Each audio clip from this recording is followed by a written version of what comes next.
Hello, everyone. Welcome into episode 209 of Two Countries, Two Americas, All Sports, the only podcast that talks about both American and Brazilian sports. I'm Nikhil, live callers from Chattanooga, Tennessee. Joining me, as always, is Gus Amazelli from Americana, Sao Paulo, in Brazil. And joining us today is our friend Jason Wyrick from Greenfield, Indiana, here on this Thanksgiving Eve. How are you guys doing? Doing great. Yeah, it's so funny. Here in Brazil, it's just a plain, normal, late November night. Yeah, of course, a lot of excitement about Saturday, the big final coming up in Libertadores. And definitely a lot of talk about soccer because also the pots for the quads of the World Cups also set. So, and also a former Palmeiras player really shining up in England. Oh, I'm sure we'll get to that one. Boys, thanks for having me on. As always, I appreciate that. Gus, I'm jealous that you are so far south because it was cold as hell today and it snowed. I need to come and visit, Gus. I was waiting for you. I thought you were be coming in November. Unfortunately, my health issues have prevented me from doing that, but soon we will make this happen soon. I'm waiting you guys here. I'm truly waiting Nick Hill and Jason Wyrick here in Brazil. Whenever, maybe things get a little more affordable. Of course, right now we got a lot of big sporting events right now. We got Tennessee, Kansas here in Las Vegas in the Players Era Festival. Tight game, only 1 point game right now, 62-61. The Vols were up by double digits, so they've let the Jayhawks come back in this one. We'll talk more about their exciting win yesterday here in just a bit. But I know you guys want to get right into Estevao. What a goal. I mean, he's showing such a – because I was a little bit skeptical or a little bit scared because a lot of Brazilian players that have the same skill set as Estevao did not work in England. Robinho, for example, like he went from Real Madrid to Manchester City, didn't work out. Also, on the top of my mind, that's the big one I remember, like a more dribbling kind of player. And also, for example, Neymar always hesitate to go to England because, he wouldn't, help his skills. But Estevao, I think he's a different kind of player. Even at Palmeiras, he showed a lot of personality. When he left, I think Abel Ferreira, especially right now, can really miss him. And yeah, he's doing really good. And shout out to my girlfriend, Thais Paião, watching the Vols. So saying go Vols, watching our Tennessee in basketball. So my grandma, Emilia Camargo, Corinthians fan. Yeah, look. Jason has the t-shirt. I have my Rio Branco t-shirt here. We're excited. Definitely going to talk about the preseason starting for Rio Branco. But yeah, I mean, Jason, I really think Estevao being really good at Chelsea is definitely going to help the Brazil team next year. He really surprising me. Yeah, and talking of Robinho really quickly, I think that's a good comparison. However, Robinho was a completely different personality to Estevao. Yeah, he was a party boy. He could he did everything but be professional all the time. Yeah. And Estevao is like he's just Brazilian Tim Tebow. He's the son of a priest. All he does is play and worship. And you know what? I'm here for it. He's the best young Brazilian since Neymar, and it would not surprise me, Gus, if he passes Neymar in by the time this is all said and done. Neymar never won the Ballon d'Or, and that was the one thing that he never won that, and he never won the Champions League. Yeah, Estevao could win both. That's a good point. And also shout out to my colleague at Rio Branco, great marketing director at Rio Branco, Guilherme Santos, saying great show, guys. But yeah, that's a good comparison. I feel like his personality kind of align more to English rule because, for example, the another young star that came from Palmeiras, Hendrick, that we talked a lot on this podcast, went to Real Madrid, and I feel like his new life in Spain, maybe his girlfriend, his family, the relationship with the coaches. I don't know. He's not playing as expected, and Estevao is doing the opposite. Yeah, and Endrick's on his way to Lyon too in January on loan. So, he's going to France. I think a change of scenery will help him. The lights are really bright in Madrid, and they just threw him straight to the Wolves also. And I think Endrick is the reason that Estevao has been kind of gently eased into this Chelsea team, Gus, because Enzo Maresca, the boss at Chelsea, has seen what happened to Endrick and seen how this bright young star has quickly just faded. And it's because he was thrust into Real Madrid way too quickly. People had way too many expectations for him. And because of that, Estevao has been playing a lot less than he probably could otherwise because of that. But to his credit, he's stayed professional. He's been super happy to play whenever he got to play, and he's made a difference every single time he's touched the ball. And yesterday, he was magnificent. Everybody keeps saying, Barcelona versus Chelsea in the Champions League. Well, that's heritage. It is heritage, but Lamine Yamal and Estevao playing against each other was the biggest storyline in my view.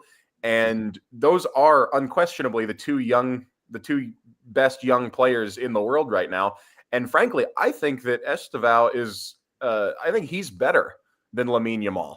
And, and I say this respectfully to Lamine Yamal because he's a terrific player. However, what he did reminds me of James Rodriguez, Gus. In terms of performing really well in his national team, but underperforming in the club-wise, or in terms of kind of. What I mean is, one international tournament where he was in terrific form and played out of his mind has made everybody think he's better than he is. Yeah, like the 2014 World Cup for James. Exactly. And he got the big move to Real Madrid, and then nothing ever really happened. He bounced around Europe. He ended up finishing his Europe career at like Everton. And James Rodriguez was a good player, but he never was on that level that he reached as a kid at the World Cup.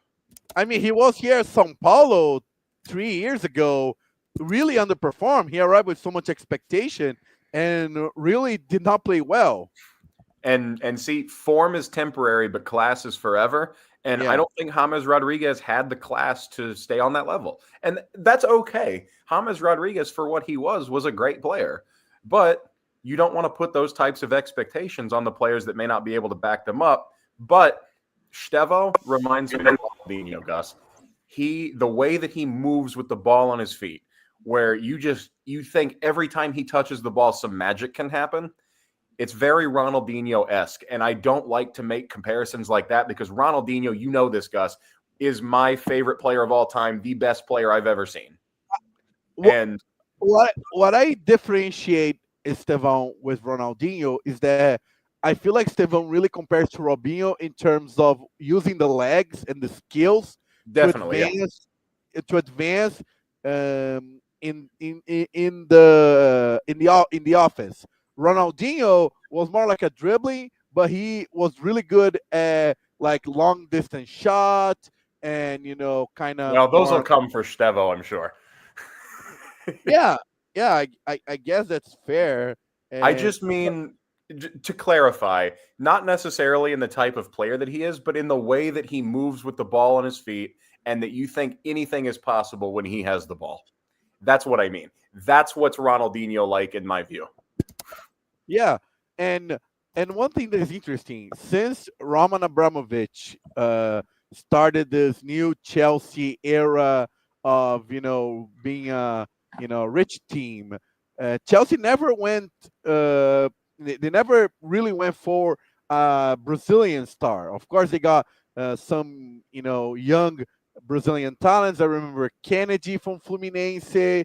I guess the first one was Oscar, but like Chelsea was never like a destination for like stars like Neymar, Robinho, Ronaldinho. But with this new era and Estevao showing, maybe Chelsea can attract and they're attracting. João Pedro did really well at the FIFA Club World Cup. Andre, and it's nice And to see. Andre Santos has done quite well for himself this season in the Premier League as well. I would like to touch on him as well. He's been very impressive. And we definitely gonna need Estevão, Vini Jr., Rodrigo at the top because I forgot See, to put. I I don't forgot know to about put. Vinny Jr. Well, Gus. see, and this is what's interesting. You bring up Vinny Jr. because I know, Jason, you've grown more and more wary of him.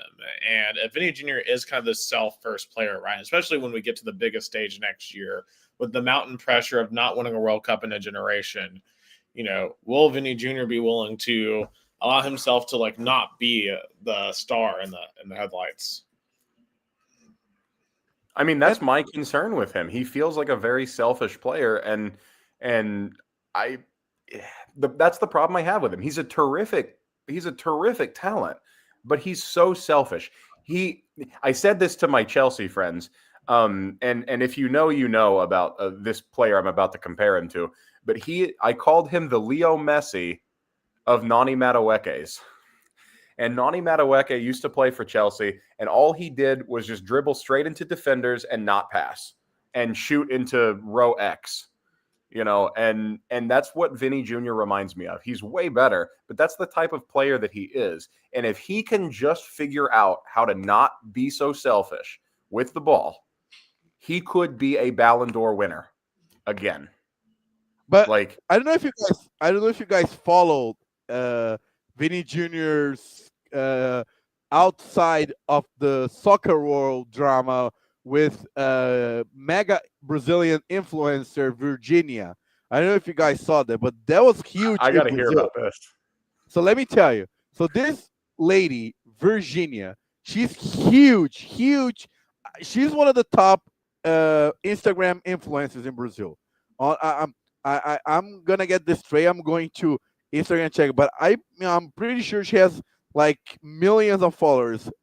53,700,000 followers to be precise, and she has a TV show. She's a megastar, and early this year she divorced a country singer Zé Felipe, and then she started traveling to Madrid, watching Real Madrid games and posting enigmatic posts and wearing Vinny Jr.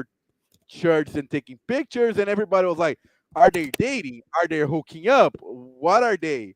And then rumors come up as well after that Vinny Jr. was hooking up with a model, and then Virginia went back to Brazil, and then Vinicius Jr.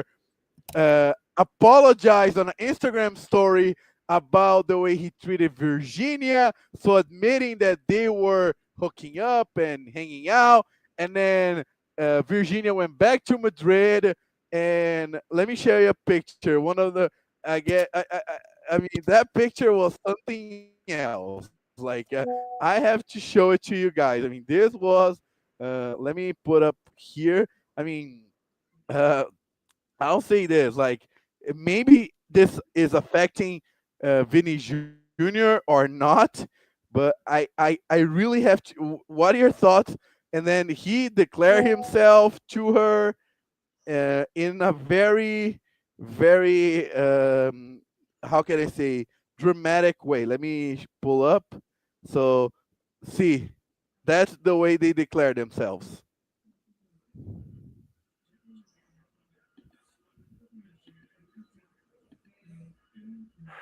And Oh boy, then, oh boy, oh boy. So that's my they are reaction. dating. Oh boy. Well, that's Yeah. very elaborate So staging of the bed there with the teddy bears and the red flowers and stuff. yeah, yeah.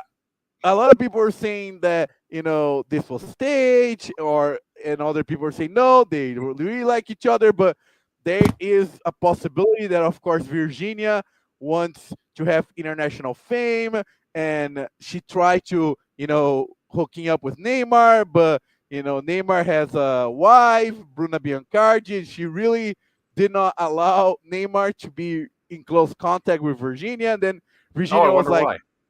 yeah, yeah. And then Virginia thought, what is the closest thing to Neymar? Vinicius Jr. And he was single, and she really got into him, as you guys can see in this picture. So I don't know how Keep much. keep this bimbo. Wait, this bimbo. Keep this Go bimbo ahead, go ahead. away from my star boy. Hey, there's a certain Kanye song about this very topic. So, you know,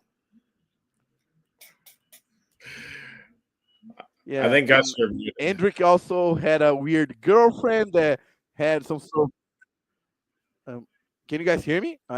I don't know if I I'm didn't muted. realize it Can was you all guys hear kept me? up so quick, Okay, every so single like girlfriend of every single one of these players. Dude, soccer culture is wild. no, Man. it's because yeah, because in Brazil, soccer players, especially the top ones, are treated like celebrities. So everything Neymar does goes into the Brazilian TMZ website, which is the Léo Dias. Léo Dias, he is the gossip journalist in Brazil. He is the guy, and he was the one to break the story about Virginia and Vinicius Jr. So hopefully this won't affect him, but it seems it's affecting him because he seems more nervous on the pitch, kind of being more aggressive, especially having a temper tantrum with the coach. But And I he don't know. turned into Hopefully, Casper the Friendly Ghost during the last international but break it's too, Gus. complicated. Oh yeah. I mean, he did not play well. Definitely not performing. But I was gonna say that we need Estevão, Vini Jr., Rodrigo, Paquetá even to be on their top because it looks like Neymar is not going to play in this World Cup because this week a story break that he has another great injury that he might be out for 3 to 6 months.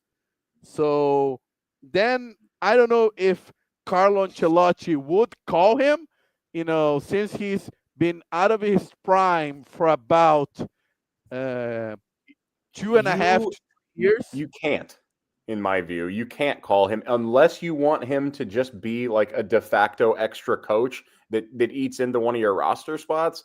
You can't call him up. You just can't. And Ancelotti is a good manager. He won't do it. I don't think.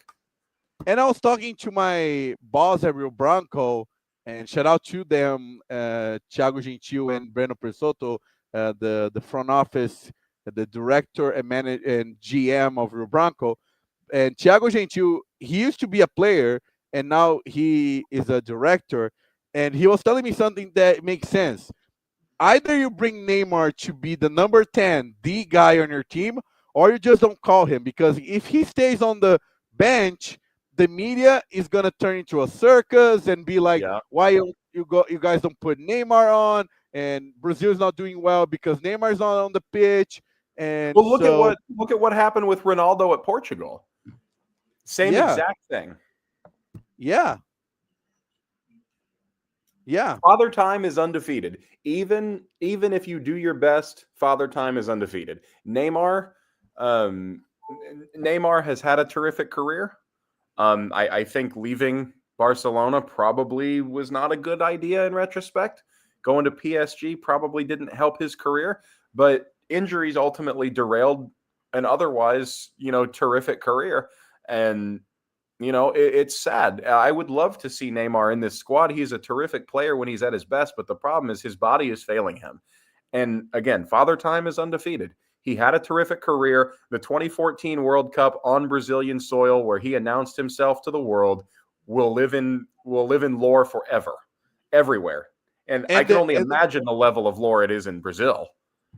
and it will be one of the big what ifs of the World Cup. What if he didn't get injured against Colombia and played against Germany? Would Brazil lost 7-1 to Germany, or even Brazil would have lose to Germany, would be always what if. What No if? and yes are my opinions. No, it wouldn't be 7-1. Yes, they probably still lose. But Yeah. I think that Brazilian side had a lot more underlying problems than people realized. Oh They yeah.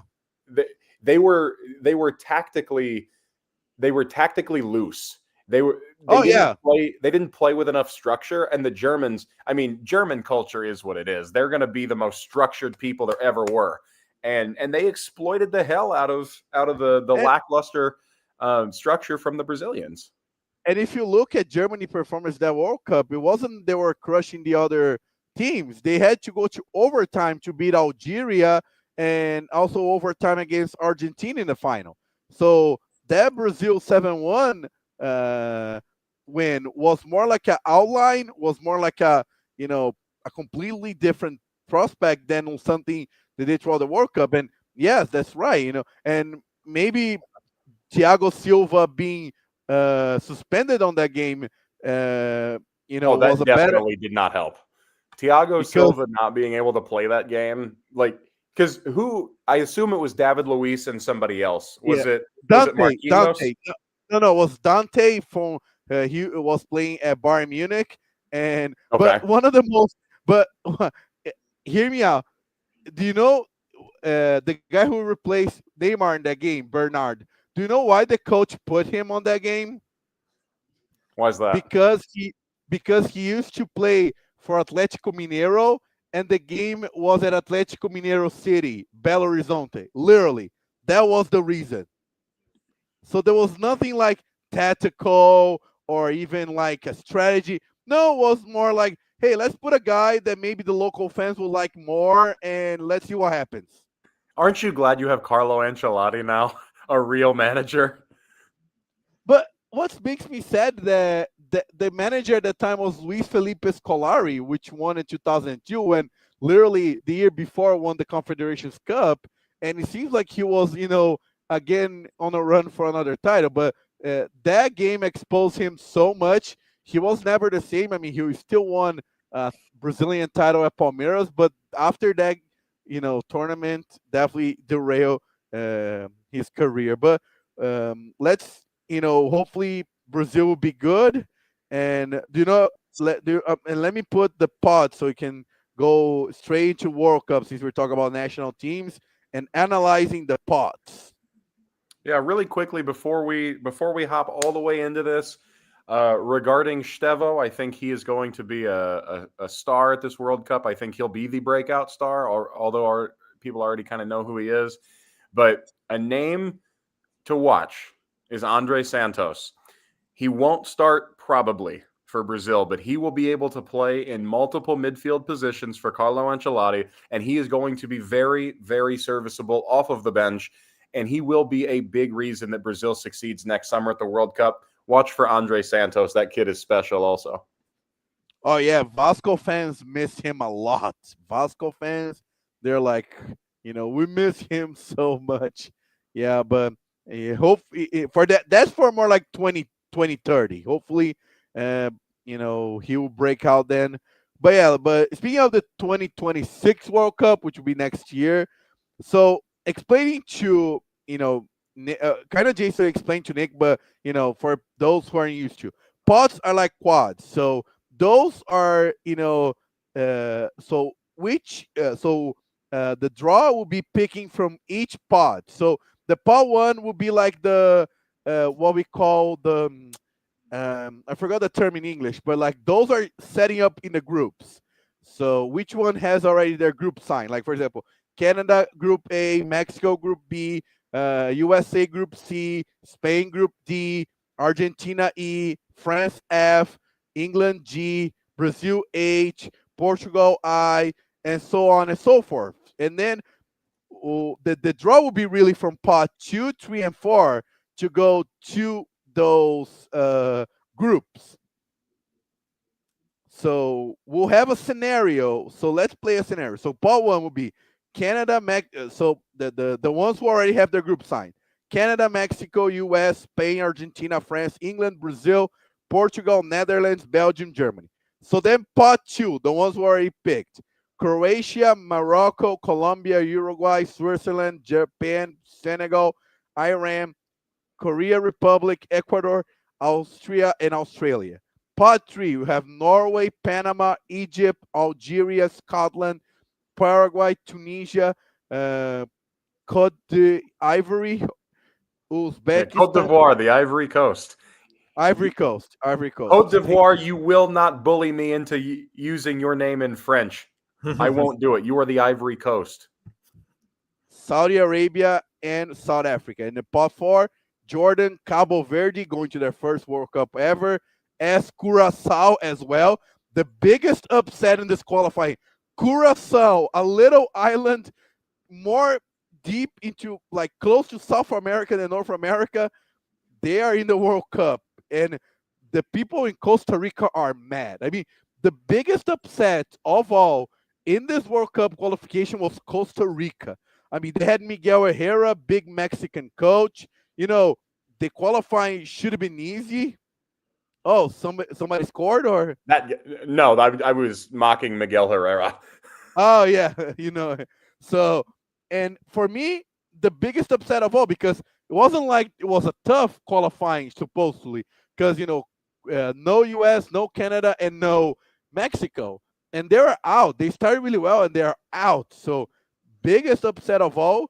And you look Haiti and Curacao. You know, Haiti going through a lot of turmoil right now, and Curacao, little island, they're in. As I mean, to be fair, when has Haiti not gone through turmoil? Yeah, and so, and also there is 4 European playoff teams to be defined, and 2 FIFA. Also the world qualifications as well, and one of those. I mean, and how big of a shame if Italy does not qualify for the World Cup for the 3rd straight time. I think then it's beyond ridiculous.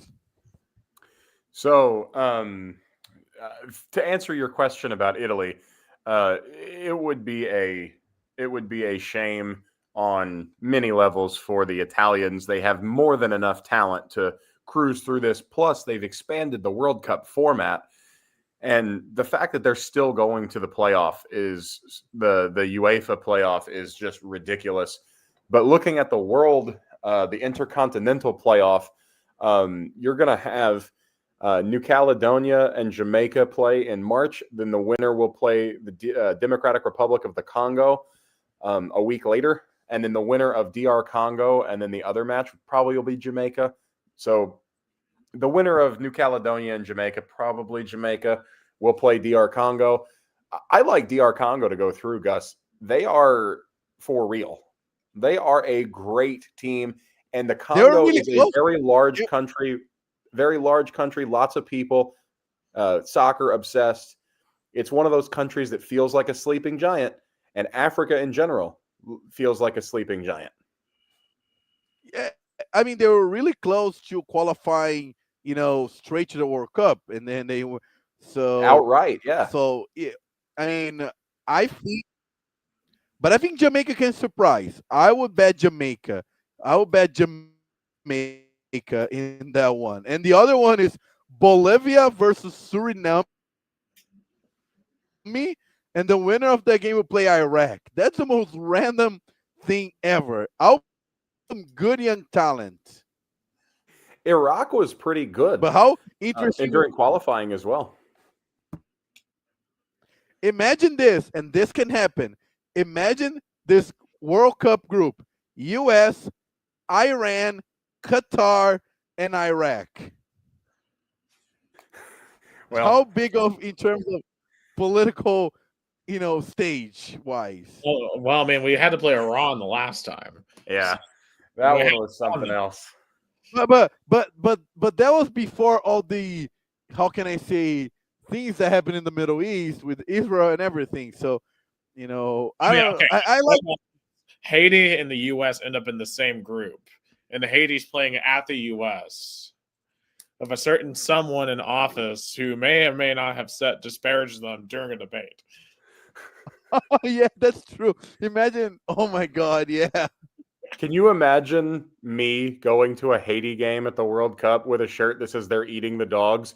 That sounds like something I would do just for the lulz, and I might do it if they play kind of close, or if they play in Atlanta. Nick, you and I gotta go. Like something like that would be so funny. Oh, and you bet you're gonna be like on news channels and take another, like Oh yeah. See, like I couldn't. I would probably get fired for that. I mean, let's just be real. Like in the time and age we live. I'll make you a shirt that says they're not actually eating the dogs. How about that? Or are you actually eating the dogs? something stupid. But I'll say this: I feel bad for whoever from pot one gets paired up with Croatia or Morocco or Colombia, because that's not going to be a fun team to have in their pot. I hope for the U.S. we get like paired up with like Australia. Australia is tough. Everybody in that second pot is still tough. So, but I like, think the best scenario final, Morocco was a shootout away from a World Cup final. For me, the best scenario for US is in terms of soccer wise. For me, it would be Uruguay. They're not doing so well right now. I mean, they literally US just beat Uruguay. Yeah, or Uruguay, or even Australia, and Qatar, and I guess Cabo Verde or Curacao. That would be the best case. The worst case scenario, in my opinion, would be US, Morocco, Saudi Arabia would be scary, considering what they did to Argentina. Or Norway too, with Haaland playing. Saudi Arabia is not that good, Nick. In pot 3, I'm the most concerned about in that one, probably Algeria or Scotland. I mean, Algeria can do some damage. Obviously, you got Mo Salah with Egypt, so I mean, if he plays, I assume he will, but there's a rumor that he's been nursing an injury because he's not been playing well at Liverpool. But without derailing the World Cup talk, I think that's more to do with there's a split on Arne Slot in the dressing room. But that's a debate for another time and probably for another show because it doesn't apply to this one at all. I wouldn't know what you're talking about, to be honest. No, but I mean, just to a little bit of this debate, but I guess Salah was bad at Liverpool before. I mean, it was a big drama even for renew his contract. Remember how prolonged the drama was for Salah to renew his contract. So he has been happy with Liverpool for quite some time. I'm a little surprised that he didn't go to Saudi Arabia and play, take the bag, finish his career up in the Saudi Pro League. The Saudi Pro League is perfect for guys like him, North African players, Arab players who will fit into their culture.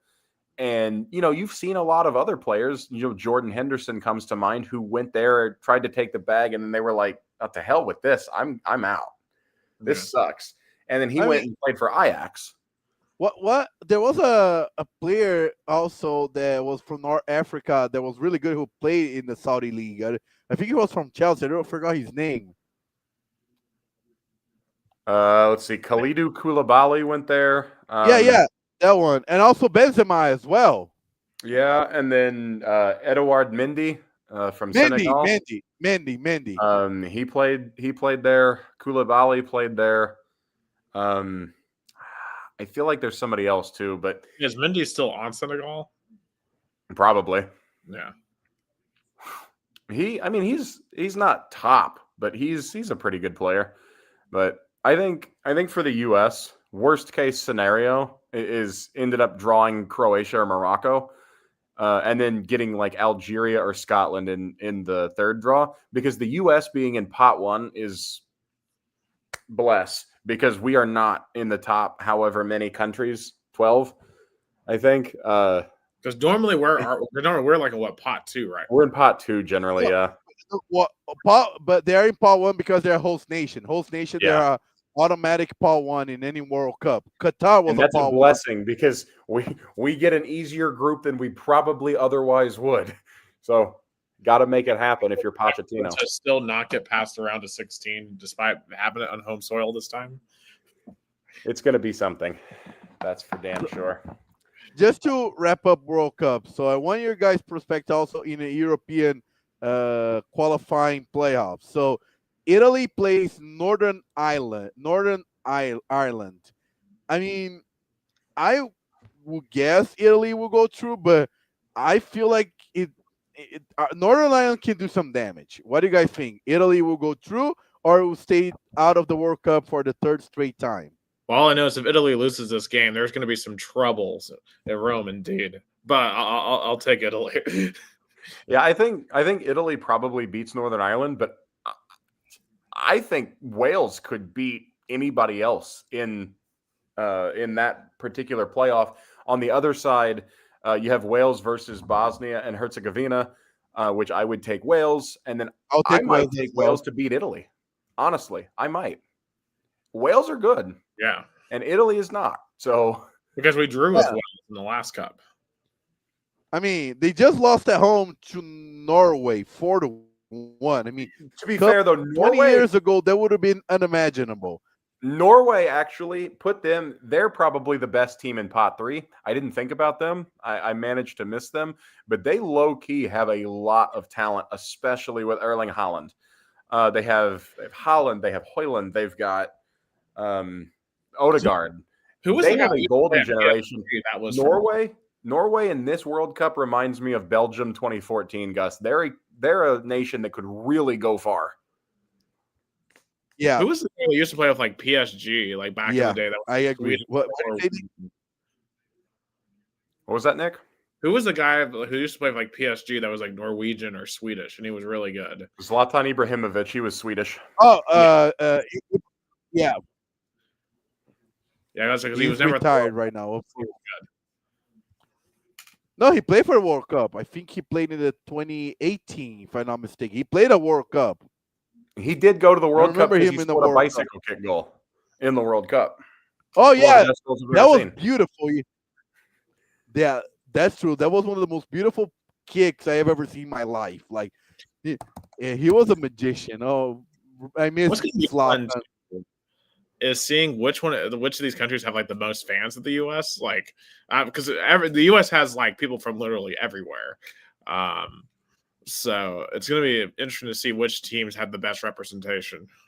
I'm a little disappointed that Cincinnati was not picked as a host site because Haiti playing in Ohio would just be incredible. I feel like that'd be a home game for Haiti. I'm sorry. I'm sorry. Well, I'm assuming Chicago is the nearest host site. No, Chicago is not. Atlanta and Kansas City are the closest to me, at least. Yeah.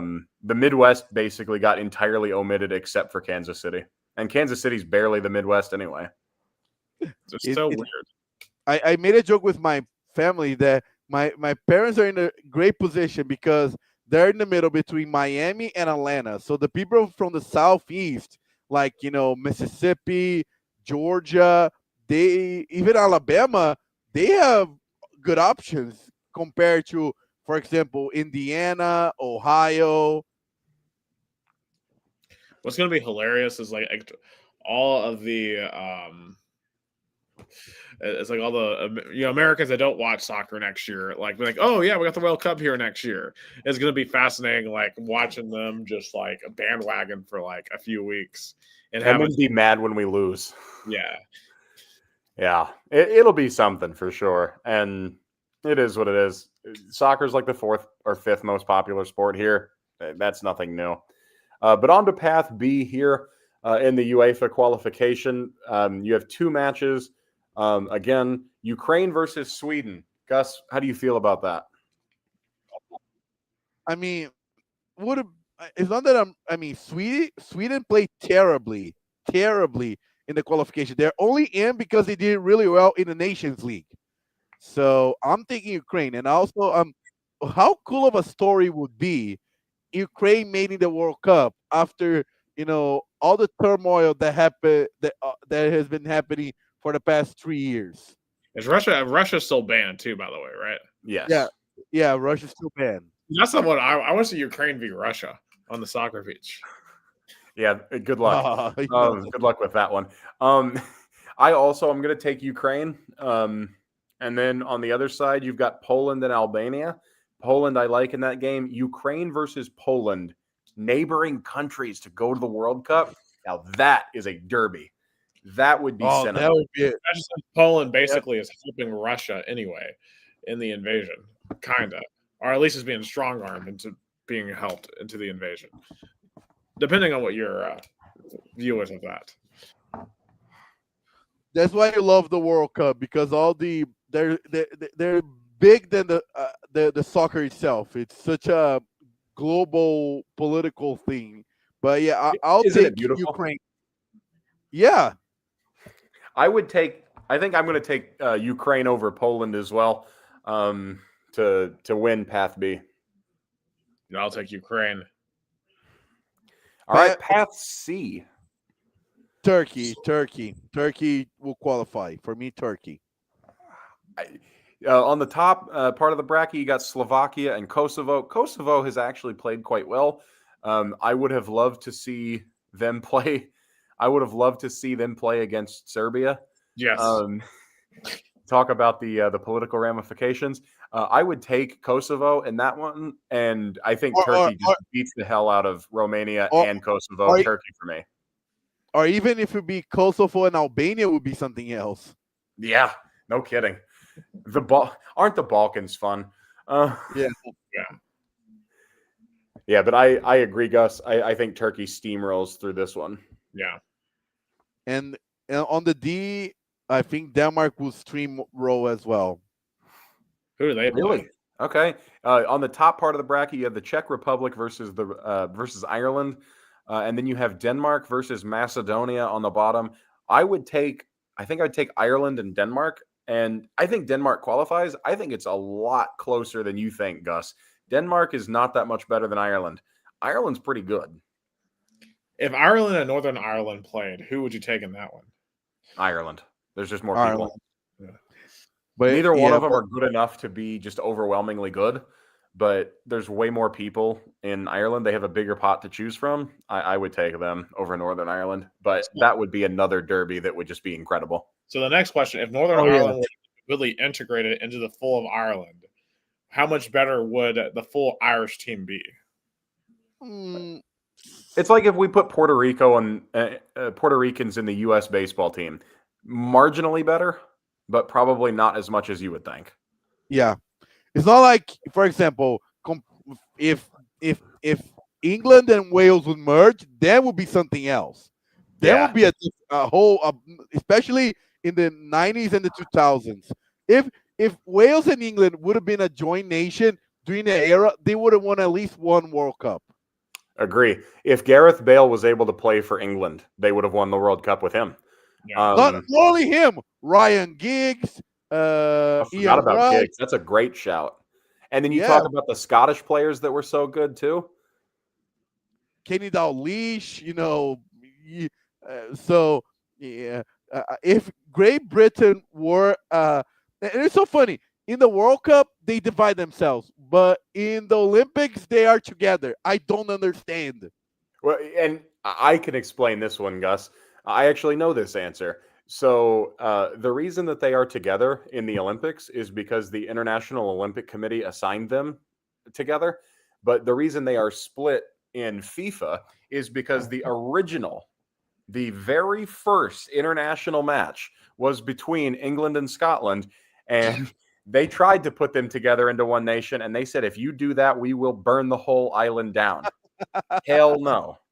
They're like, we can play together in basketball, volleyball, but not soccer. In soccer. No, soccer, no. No way. And that's the story. That is why. It's literally that simple. Their people threatened to riot. So, do you guys saw this Instagram Scottish guy called McAllister? He's so funny. Like I gotta send to you, Jason. He does like like simulated broadcast for Scotland, and he's so biased, but that's his main thing. His Instagram is so funny. But yeah, can't wait for the World Cup. The draw will be in 10 days on December 5th in US. Yeah, So can't wait to see the reaction of what our path looks like. Hopefully, we don't yeah, get a. just to Please, wrap please, up. please, not Croatia, not Norway, not Scotland. Yeah, And then I would, to be honest, Ghana would be just the icing on that cake. If you oh know, my you God. know about Ghana. So I a group with Croatia, Norway, and Ghana would be a hell of a group. if the U.S. drew Croatia, Norway, Ghana, I would just hang myself. I agree. The U.S. But would go 0-3 in that group. Hey, yeah, we broke the Ghana curse in 2014. So Did we though? Did we? shout out John Brooks. Now we love John Brooks, but I still hate Asamoah Gyan for breaking my heart as a child. So and how about Asamoah Gyan, this one's for you. and 2014? I was watching the replay of that game on a restaurant a couple of weeks ago.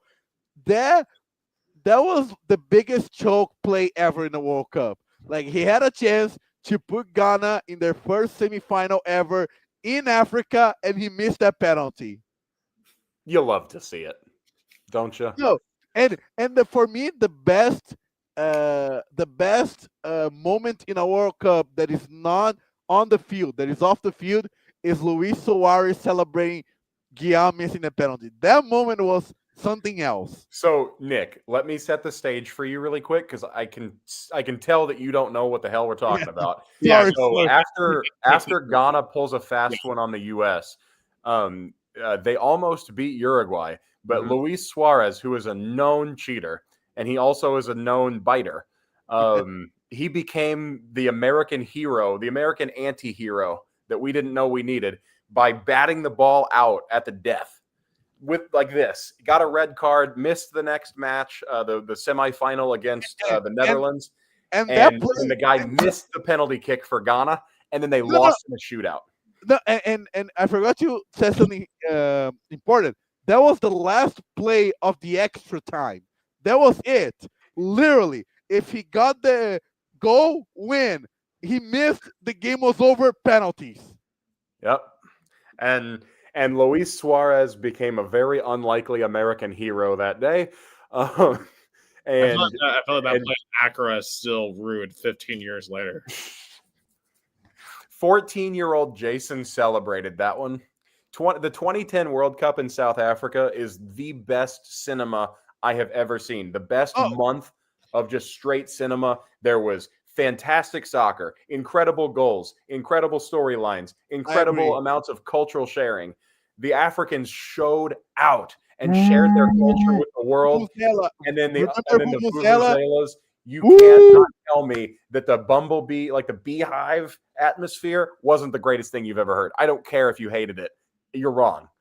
Yeah, that was my introduction to soccer. Was that World Cup? And Jason, you're forgetting that big win over Algeria. I don't forget ever. That was that was crazy. Oh, I'm not forgetting it. It's just that wasn't one of my storylines. No, I mean, I remember I was at high school and I got home and I turned on the TV. It was a draw, and I was like, "Let's go, US, let's go!" And I remember Donovan scored. I was jumping out of my sofa. I was like, "Let's go!"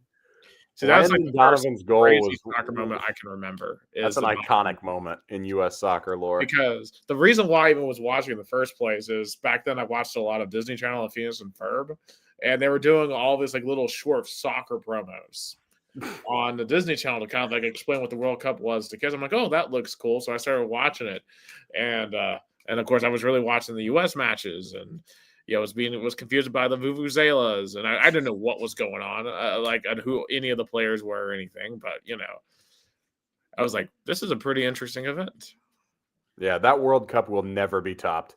And then Giovanni Van Bronckhorst's goal for the Netherlands in the semifinal to beat Uruguay is the best goal I've ever seen. I don't know that it will ever be topped, especially considering the stage he was on and the fact he was retiring after that World Cup. Like, that World Cup that summer was the end of his career. Everybody knew it. He was the Dutch captain. And then he took a shot from like 40 yards out and put it top bins. I have never seen something like that, and I probably never will again. It was unbelievable. I was like, the two teams I think I'm really interested in next summer are the Dutch and the Belgians, because it feels like the Belgians have squandered a golden generation.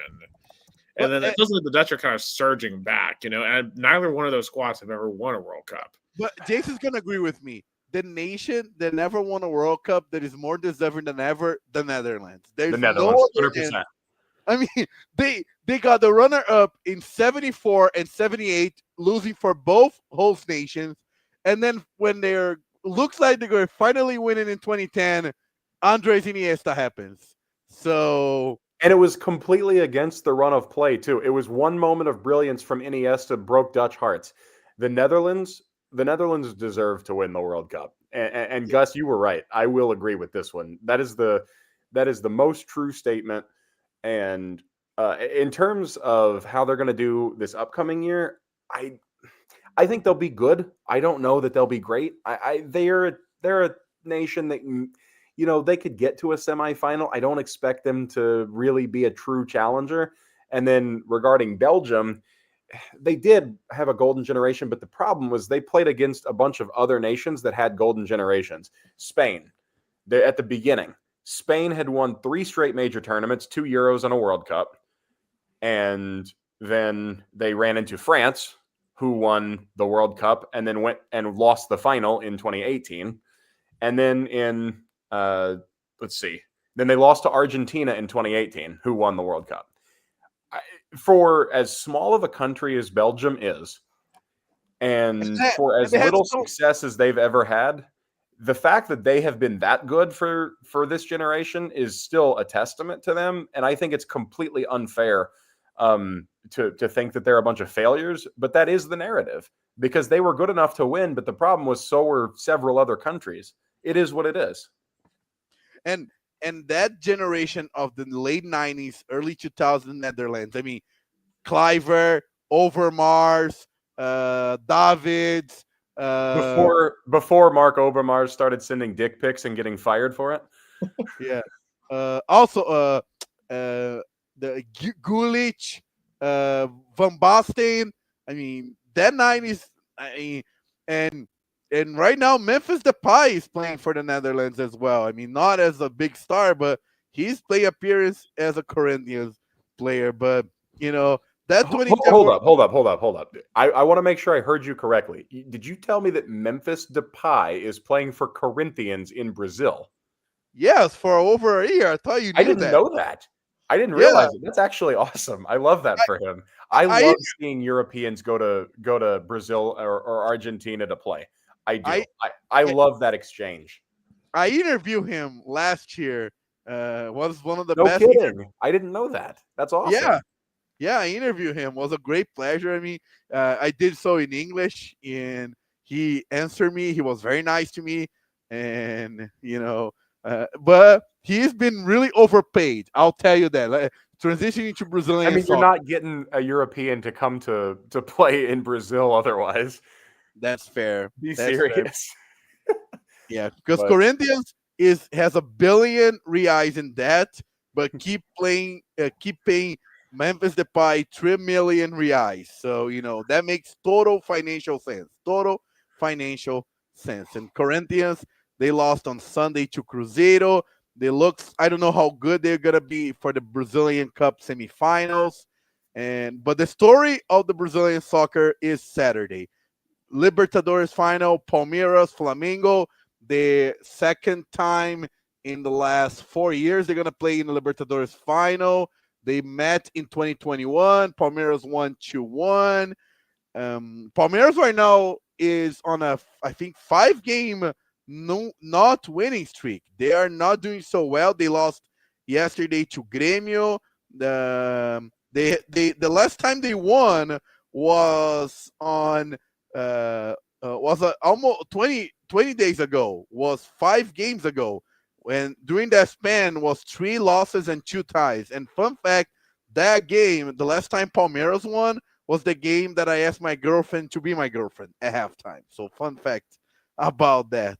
And what's her name again, Gus? Thais Paião. He was the one on the comments Thais? saying, Shout out to yeah, Thais. she's already a Vols fan. She's the one who commented, "Go Vols." So Go Orange. Yeah, I can't wait to get to talk to her at some point. I'm sure she's lovely. She's but, practicing her English. And on the other side, Flamengo is doing really well. They could have been the Brazilian champions on Tuesday if they would have beat Atlético Mineiro, but they tied. But they are better. But the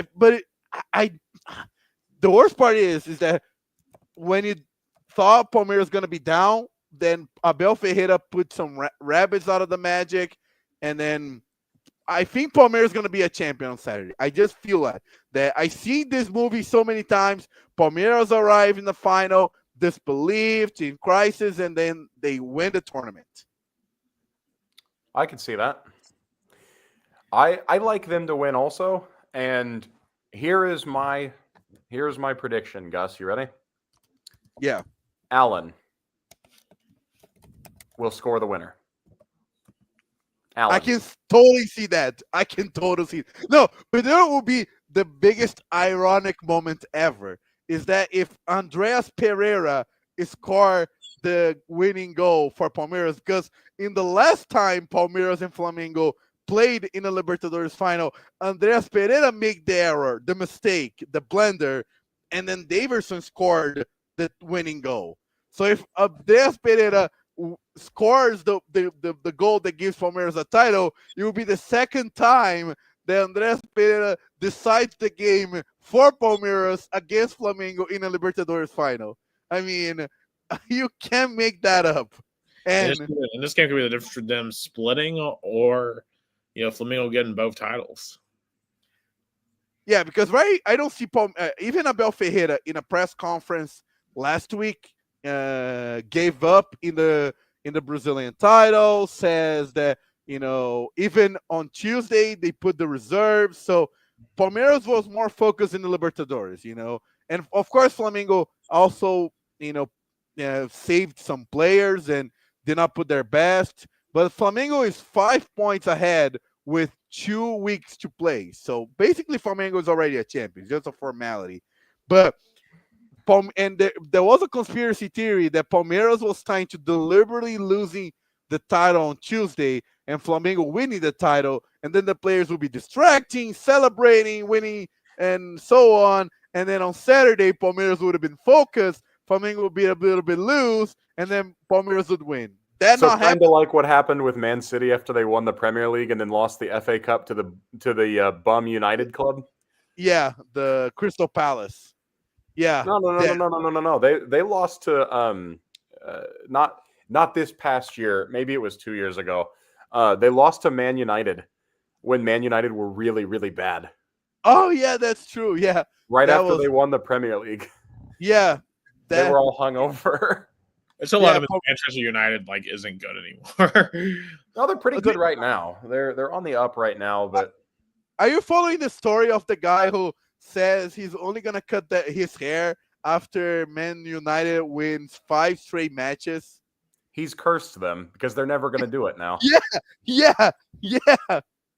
That was my first thought. That's still my thought.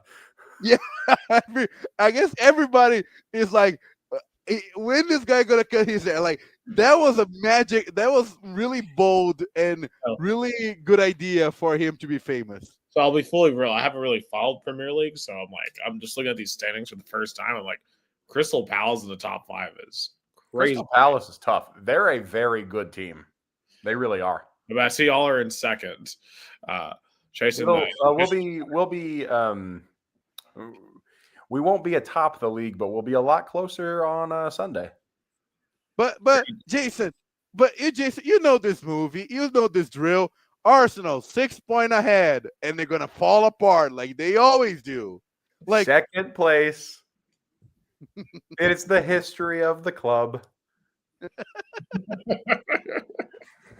When was I the mean, last time they actually won a Premier League championship? Have they It was when they I went invincible in 2003, I think, 2003 or yeah, 2004. that season. That was the last time they won Premier League 21 years ago. But it's just so won, funny. Like right? it's a movie that everybody knows the end. Arsenal has a really good start. They get their fans' hopes up, and they always disappoint at the end.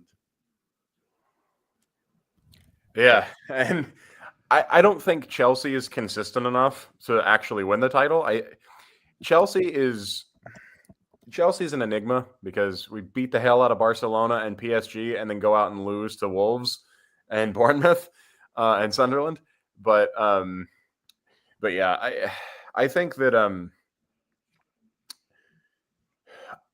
I still like Man City to win this Premier League, but Arsenal's going to finish second. And this is the year that they have no excuses. Everybody else around them is not as good as they should be, and then they have gone all in to back Mikel Arteta.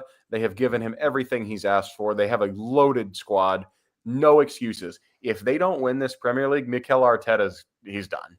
He's out. No shot that he survives that if they collapse. And then to answer your question from a few moments ago, Nick, Chelsea last won the Premier League in 2016-17, but did win the Champions League in 2021 and became champions of the world just a few months ago. The Champions League is what I was thinking of. So I'm just like, it feels like they just won a big championship not too long ago. It was Yeah, it was in July. What do you say? What do you say, Jason? I couldn't hear all the Palmeiras crying and not having a World Cup title. You know what, Palmeiras? What again? Palmeiras não tem mundial. That's the thank you, Chelsea. All the haters of Palmeiras will always be thankful for Chelsea. Not once, twice denying Palmeiras their dream and keeping the mocking alive. And in the Club World Cup this past year, they did lose it was the semifinal, right, to Chelsea, or was it the quarter? Quarterfinals. The quarter, okay. Because we played Thiago Silva in the semi. That was a fun reunion. But Palmeiras had a terrific game against Chelsea, and Estevao scored an impossible angle rocket against Chelsea.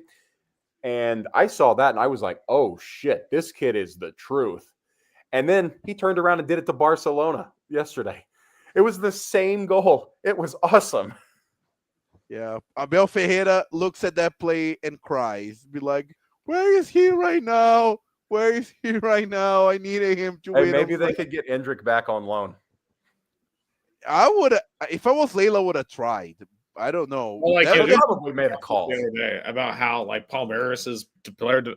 Jason said this about how Palmeiras' player development's like funded for the next 20 years.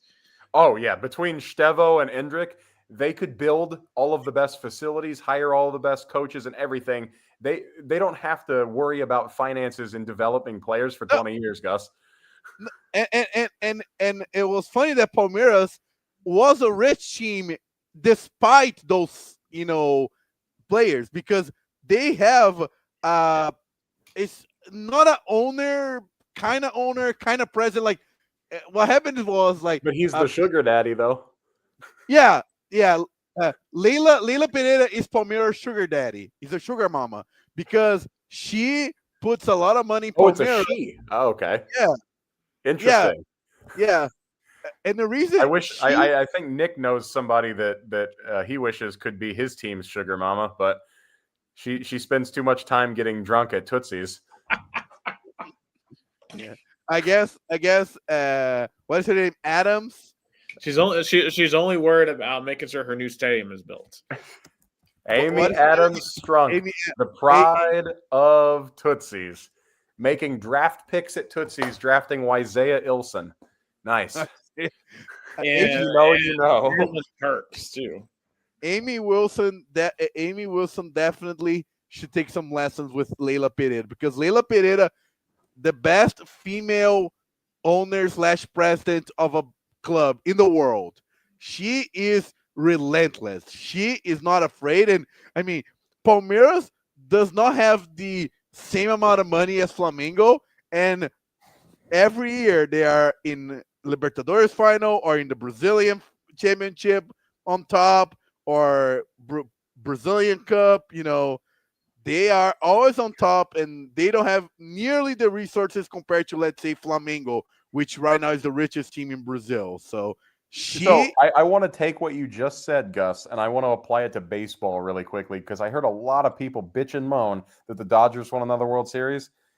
You cannot buy a championship. You still have to run your club the right way, or you will lose. yeah, Sorry, yeah, Gus. The Mets are the example.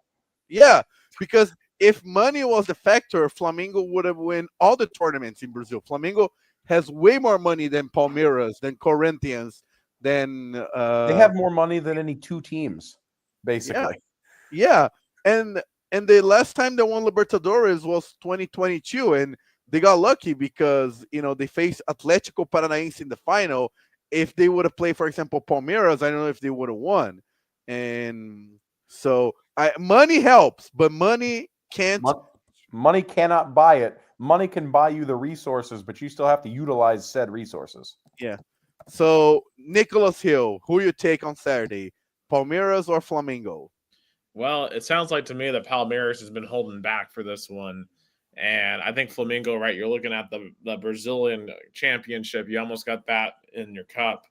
And Palmeiras just knows how to win.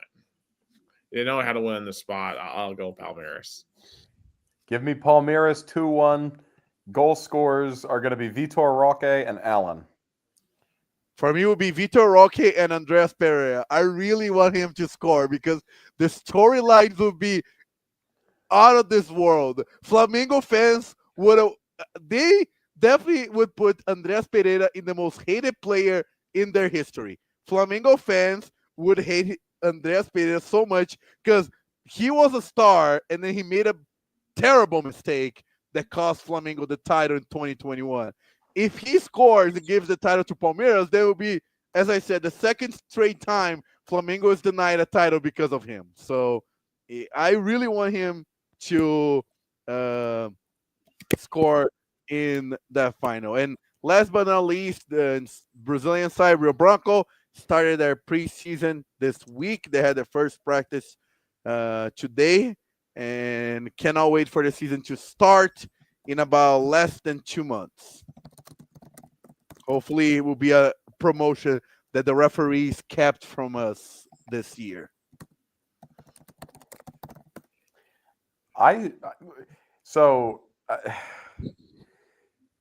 What are the expectations that I should realistically have here? For what?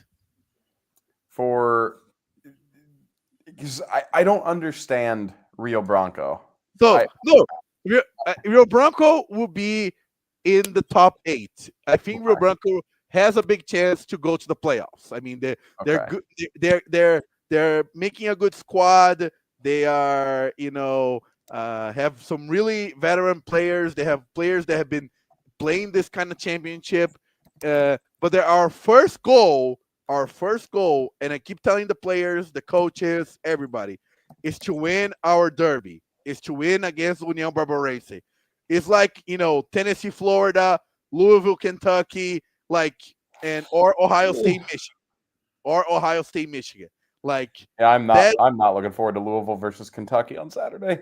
I think we probably lose, but it's fine. So that's our first goal, is to win against União Barbarense. The rest would figure out themselves. That's our first goal of the season. That's our first tournament. Beat them. I want to beat them so bad. All right. Yeah, you sound like Nick talking about wanting to beat Florida. We finally did it. We finally did it, Gus. Let's go right. And what a transition there too. Look at me. Yeah. Let's go right into some college football here because obviously it's Thanksgiving week, and it is. This is one of my favorite sports weeks of the entire year. Between this and Feast Week, and of course, we got a lot to talk about there in a little bit with Feast Week, and all the college basketball this week. But let's start off with Tennessee, Florida, because look, I know Florida's 3-8. I don't care. Watching us beat the crap out of them in the swamp was awesome.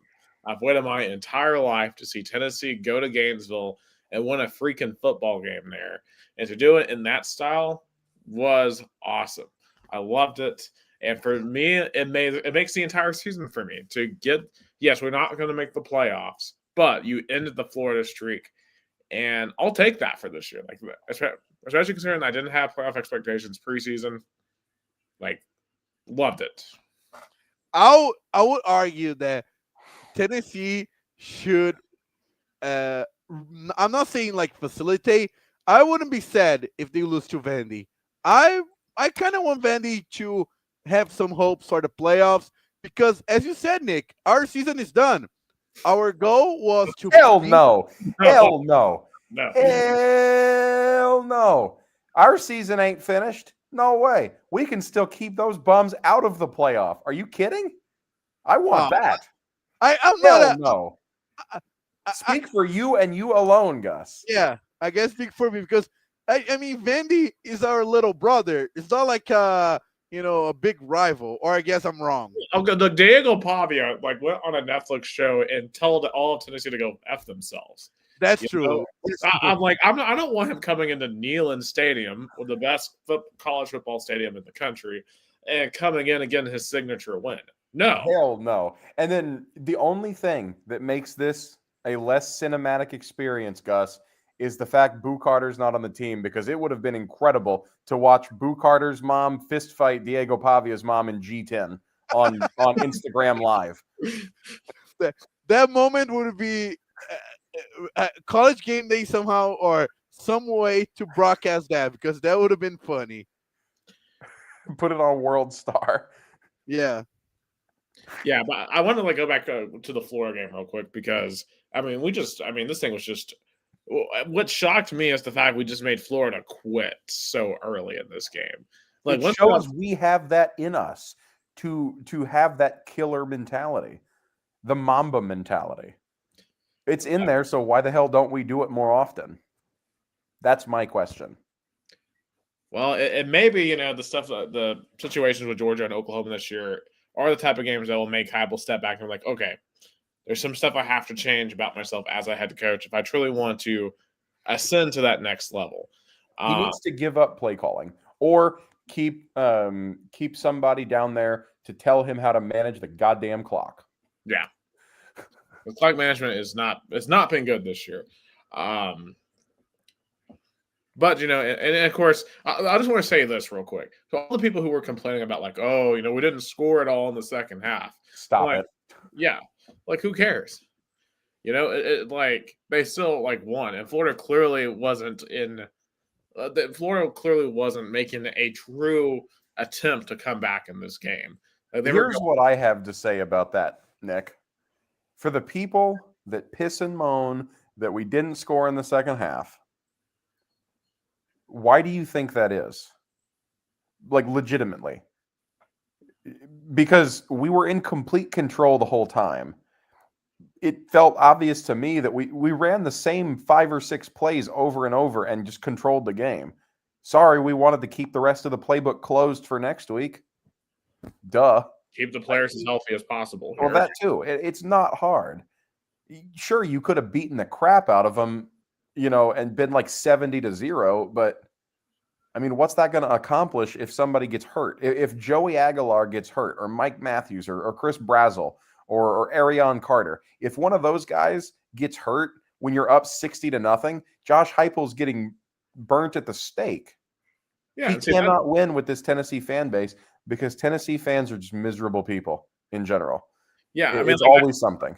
I saw some dude on Vault Nation be like, "Oh, Josh Heupel wasn't a true fan because if he was a true fan, he would have thrown up 60 points." And I'm just like, "Well, Josh Heupel's not employed to be a fan, jackass. He's employed to be a coach, and he did. He won. Period. Now let's go win against Vandy and keep them out of the playoff." See, and this is why a coach can't be a fan, right? The coach has to do what's in the best interest, and Josh Heupel knows way more about football than 99% anybody that's talking about him.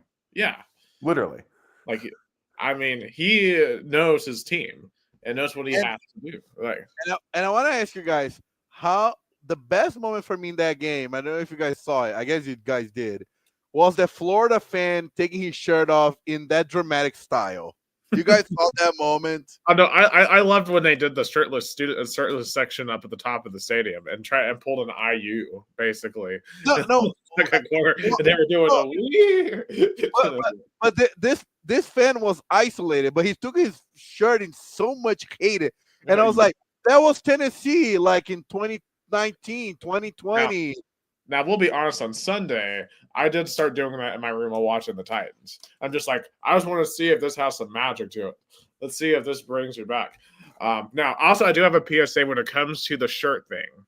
Your team must have a losing record in order for you to do it. Like, I think Arizona student section was doing it, and they're literally 8-3. Your mic's muted. Arizona may be 8-3, but they also did 9/11. So who's the real loser here? That's before anybody comes for me. That is a legitimate fact. Look it up. One of their alums did 9/11. I don't make the rules.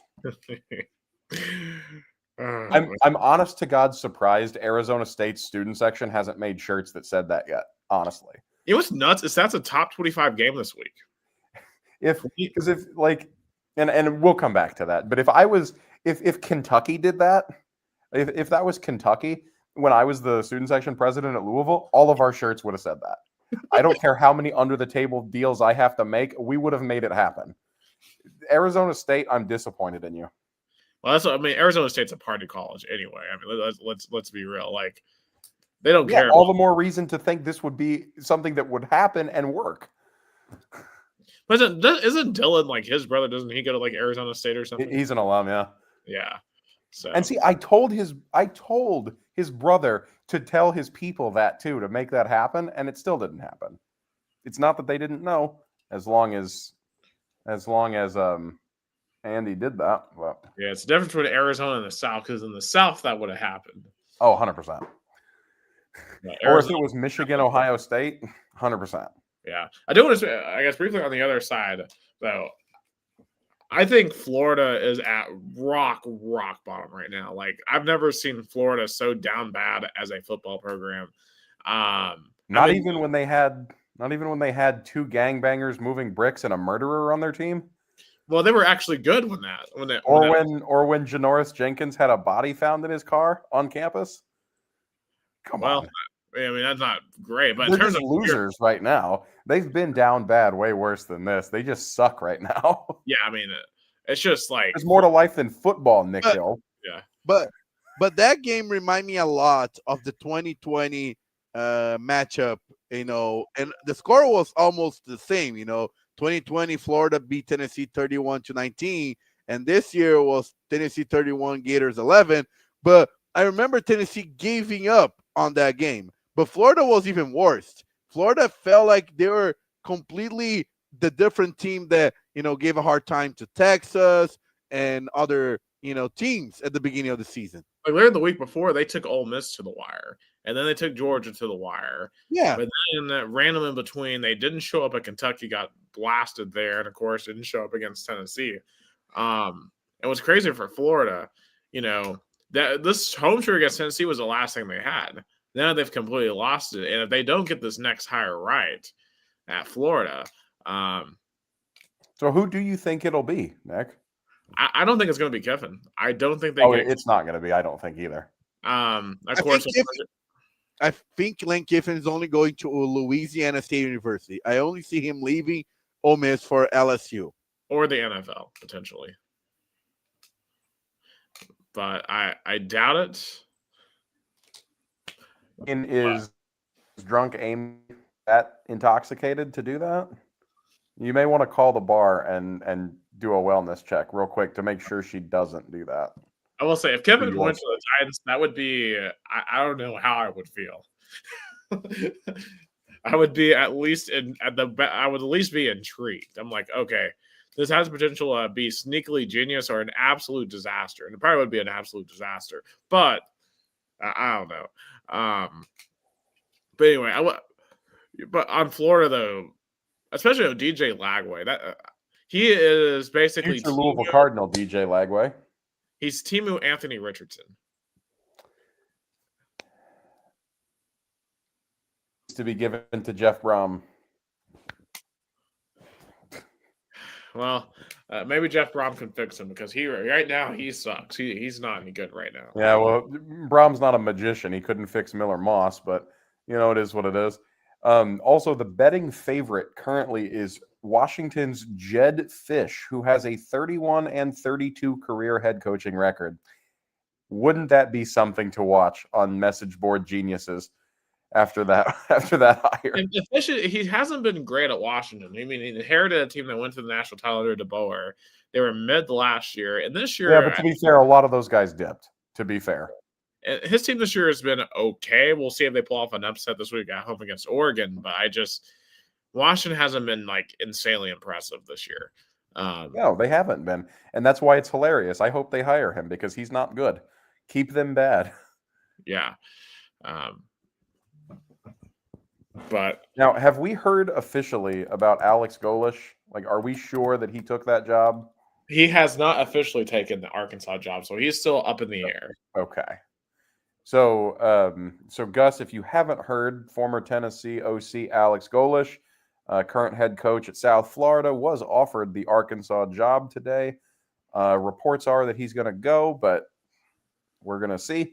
And if he does go to Arkansas, I'll be a little surprised because I thought he would have gone to Florida. But yeah, I was excited. As long as it's not Florida, I'm happy. Yeah, I was expecting him to go to Florida as well, especially that he changed the course of the Florida season, because Florida season would be different maybe if they would have beat South Florida. Sometimes you just got to go and be like, hey, that's the guy that beat us. Hire him. Yeah. Yeah. Man, Billy Napier's never getting another P5 job again. I mean, you'd be surprised. There's a lot of dudes that just did so bad that got Power 5 jobs again, like Scott Satterfield. Yeah. And because there are also so many openings. Remember, Arkansas, Auburn, Florida, LSU, only in the SEC have openings.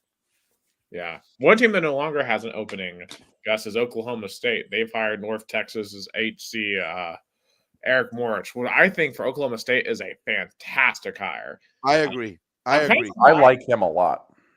I'm surprised he went to Oklahoma State, to be honest, because Oklahoma State's not in a good position because they're the little brother program firmly now in their own state. I mean, they've always been, but now Oklahoma actually has taken off in the SEC. Oklahoma State is just firmly that second tier program in the state of Oklahoma. But I guess the argument can be made that it's probably easier to try to make the championship in the Big 12 or the playoffs, but you have to probably win the conference in any given year to make the Big 12 championship. But hey, at the very least, he can't be much worse at Oklahoma State than the end of the Gundy era. Like Mike Gundy in the last 2 years at Oklahoma State was horrifically bad. So I hate it for North Texas, though. I mean, they are in the middle of a playoff race, but it's just until the calendar is fixed in college football, you're going to see these situations happen. I mean, it's just like in college football 25. You'll go in a couple of weeks. But I was, watching a clip from Joe Klatt. I understand the criticism, but I was thinking about why the portal needs to be open in December, because they need to decide before enrolling for the spring semester. Yeah. Because at the end of the day, people are forgetting, as much as we love college sports, it's about college. They're still students. They need to be following academic calendar. Well, don't tell that to Ben Simmons, Gus. He didn't come to play school. Yeah, people are. Then it came to me like, I understand Joe Klatt's criticism. Okay, fine. But he's not putting into the equation that when an athlete in college sports, especially in football, needs to decide his next move, it needs to be in December, because if he transfers to another university, then he needs to figure out all this shit for the first week of January, because then the spring semester starts. Because again, they're still students at a university. I mean, even if you want to take the semester off, you could theoretically do that, but it puts you at a serious disadvantage because you miss spring practice and you miss your spring game. That's a whole 6 months worth of preparation for your upcoming season that you would not have otherwise. And so even if you toss school all the way out, you still need to do it this way for that reason. And it's incredible how short-sighted some people can act. Like, I get it. College football is a spectacle. It is. It's the baby NFL, and people want to treat it like that. But ultimately, the baby NFL is tied to a system that is designed to be bigger high school. And that is a disconnect that will never come back together as it stands right now. And maybe the Big Ten SEC breakaway happens and then it goes a little more back to normal, maybe, but that's not happened yet. And in the current landscape of college sports, same, Gus. But in the current landscape of college sports, it will not change. This is here to stay, period. There is a disconnect that cannot be fixed. At least a good thing that's being fixed moving forward is the fact that we just have one portal, period, moving forward. Because the whole transfer portal after spring practice was really stupid. And it led to the end of spring games because people were scared to put their players on tape and for other schools to come and raid them. Yeah. No, and I understand the portal needs to be open in December because of academic reason, but after the spring game would make no sense because it's still in the middle of the semester, and I mean, I definitely agree. I think the portal only can be open in that period, like in December. And, it is unfortunate because you have guys who are on playoff caliber teams who even might be in the playoff who dip because they need to go for their own things. And that's just another, one of these negative side effects that happens with, college football being the baby NFL. But when it comes to it and the breakaway happens, whenever that does happen, maybe we see some of this alleviated. But until then, this is what we're stuck with, and it is what it is. But most of the time, if somebody's transferring, they weren't really playing anyway. So, we'll. I guess we're not going to see any star player in the college football playoff teams leaving in the middle of the playoffs. Despite we almost literally just saw that with our own team. Despite both Boo Carter and Nico Yamaleava almost both transferring in the middle of the playoff last year. But, both of them will be doing bum things on the West Coast next year. So, you do you, I guess. Okay, now Nico Yamaleava was 16 of 26 for 69 yards. Nice. The other night against Washington. Nice. Very nice indeed. And then the backup came on and threw like 6 passes and had more yards. And then Boo Carter probably headed to Colorado. You do you, Boo, because Tennessee's defense looked better without him. Yes. I'll be the one to say it. Yeah, I mean, he gave up like 3 touchdowns by himself to Kentucky. So, I mean, Boo Carter just sucked by the end, unfortunately. He just quit trying. He didn't want to be there, and it showed. And you know what? Bye. Good riddance. And, of course, I'm from Chattanooga. He's from Chattanooga. So, like, I was hearing the stuff I had. And we met him, too, at the Yeah. I took a picture with him when the team was walking out. I was rooting for him. That was a sad situation. Yeah. You'll root against him like you root against Cairo Santos. Yeah, that's true. I mean, the whole deal is just like with Boo, like, there was a whole bunch of red flags there, and he has so much talent. And I wanted him to turn the corner, despite some of the stuff I was hearing about him in high school. And it just didn't happen, unfortunately. And I think the problem is his mom, and the same thing with Nico, with his dad, right? Like, parents, especially with young adults at that age, are just so important. And unfortunately, they just didn't have good role models. Yeah, and it's hilarious to watch these guys that dodge accountability and then see their parents who also dodge accountability and be like, oh, that makes so much sense. And then you look at a guy like Joey Aguilar, and then you see, like, his mom. I mean, obviously, you don't know, like, people just from interviews or what you see on TV. No, but you can get a pretty good idea of somebody. Yeah, and it seems like Joey Aguilar comes from a very respectful family. Yeah, and he may not be the world beater. I myself, I came on this podcast and I ripped his tape to shreds. And to his credit, he's done quite well. And I'm happy for him. He deserves this. Tennessee deserves this. Tennessee fans deserve this.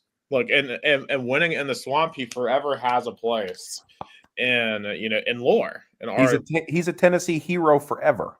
Yeah. Unlike Max.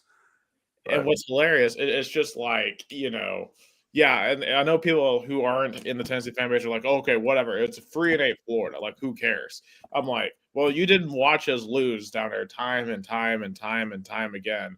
Like 2015 on 4th and 14, or 2017 on the Hail Mary, or 2021 and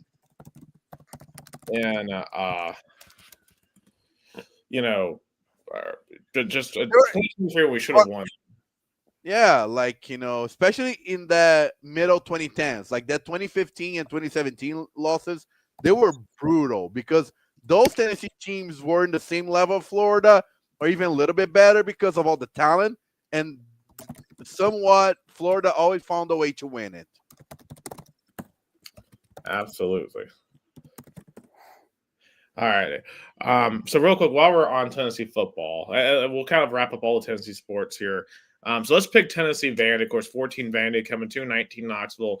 Vandy, even if they were to win this game, they need some stuff to go their way to get into the playoffs, which is objectively hilarious. But they still don't really control their own destiny. And they really don't deserve to. When you look at their wins, like, they don't have any wins over ranked teams. And to be fair to our credit, we don't have a win over a ranked team either. So someone is going to win over a ranked team here in Neyland. And I think for Tennessee, right, 2 of the 3 games we lost this year were at home. You had Georgia, Oklahoma, and now you're getting a 3rd ranked opponent in Neyland this year, being Vandy. And Diego Pavia with all the trash talking. I know people are like, oh, well, Vandy is playing for everything in Tennessee. It's just spoiler. For Tennessee, right? Like, you don't want Vandy clinching the playoffs on your home field. No. Spoiler my ass. We want to beat the hell out of them because they're our little brother. They're our rival. This is just an added bonus. Yeah, I mean, it's the biggest Vanderbilt Tennessee game.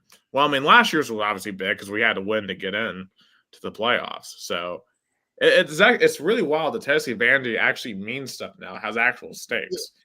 Do you know what makes me sad is that if Tennessee would beat Georgia in the last field goal, then will be a truly playoff game. I'm mad that play kept us from having a somewhat playoff game between in-state rivals. Imagine how Neyland State would have been. It's one more game until Max Gilbert can hit the transfer portal, and I'll help him pack his bags. Because, like, look, I will defend Max in the Georgia game. That was not his fault, but the kicks that he missed in recent weeks were his fault. So I won't defend him if he doesn't deserve it. Because if Tennessee would have been 9-2 and with the win against Florida, easily they would have been in at least 10 to 12 ranked. And then with another, with a bonus ranked win at the end, you're damn near in, period. And same thing with Vandy. But, they also lost. And, it is what it is. I just can't wait to see which 5 seed gets an incredible draw against some crap team and then goes and beats number 1 on a bye week. Yeah, at the very least, the format's changed this year to where it's not like all conference champions at the top. So it makes more sense this year. Yeah, because it was about to be IU being that 5 seed, playing against probably Tulane in the first round. Yeah. But Indiana's not very good, though. All right, who you got? I got Tennessee by a touchdown. I'll take Tennessee as well. I'll take us by like 10. I'll take Vandy. All right. I'll sorry, Tennessee,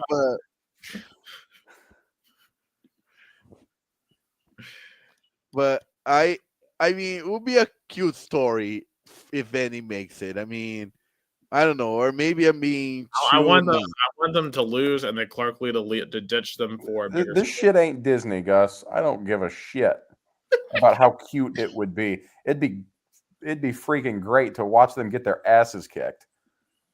So, how much you guys think this 12 teams are gonna be, staying that after this week? One team nobody's talking about, and I'm keep saying they're gonna sneak into the playoff. Michigan Wolverines. I think they're gonna beat Ohio State. They're gonna get in.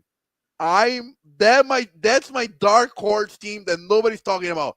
Michigan Wolverines. Yeah, well, I have a whole list of games to pick right here. Send it. Full send. Let's hear it. Okay. So, let's rapid fire these things. Okay. We got a couple minutes. Okay. 25 Arizona at 20 Arizona State. Arizona State. Arizona State. Arizona State. 12 Miami at 22 Pitt. Miami. Pitt. I'm going to take Pitt too. Pitt is going to eliminate another team at the end of the season. Like they did to West Virginia, goodbye Miami. Mario Cristobal definitely do not deserve to have that 11th seed. Do not deserve. I mean, he doesn't deserve it, but that doesn't mean that he's not going to have it, because I think they're going to beat the shit out of Pitt, personally. I think Pitt's going to win. If he loses this game, honestly, he should be fired. So, I agree. 21 SMU at Cal. SMU by 50. And then JKS transfers to Knoxville. Virginia Tech at 18 Virginia. Tech. Is it James Franklin debut? No, he's not coaching this year. Oh, but still, though, I mean, I bet he's going to be at the stadium. Everybody's going to be already excited. Give me Virginia Tech. I'll take UVA at home. So I think the championship is going to be SMU and Virginia in the ACC.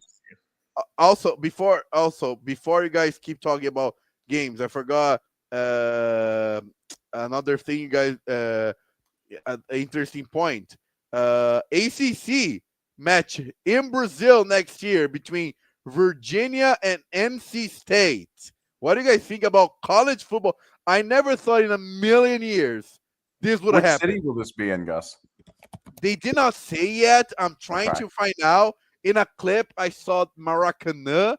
Okay. So that it might would be real. something else. I'll have to text Spike and have him send all sorts of pictures and videos from his time in Brazil.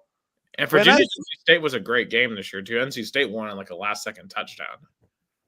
When I saw ACC game in Brazil, I was like, please be Louisville. Please be Louisville. But nah, because if it was Louisville, then you would have definitely needed to be here. We'd be planning a trip, yeah. You and I would be planning a trip to the Maracanã. Yeah, but go ahead. Yeah, but I'm still going. I feel like, of course, okay, the NFL, I missed it in Brazil. It's fine, but college football, I deserve, because I'm a big ambassador of college football here in Brazil. I probably was one of the only Brazilian journalists who covered college football in the United States of America. Hey, Gus, I'll try to get you an interview with Spike. He'll have to go through his people at NC State, but he's a good kid. I'm sure he would do it for you. Oh, I appreciate it. I would love, and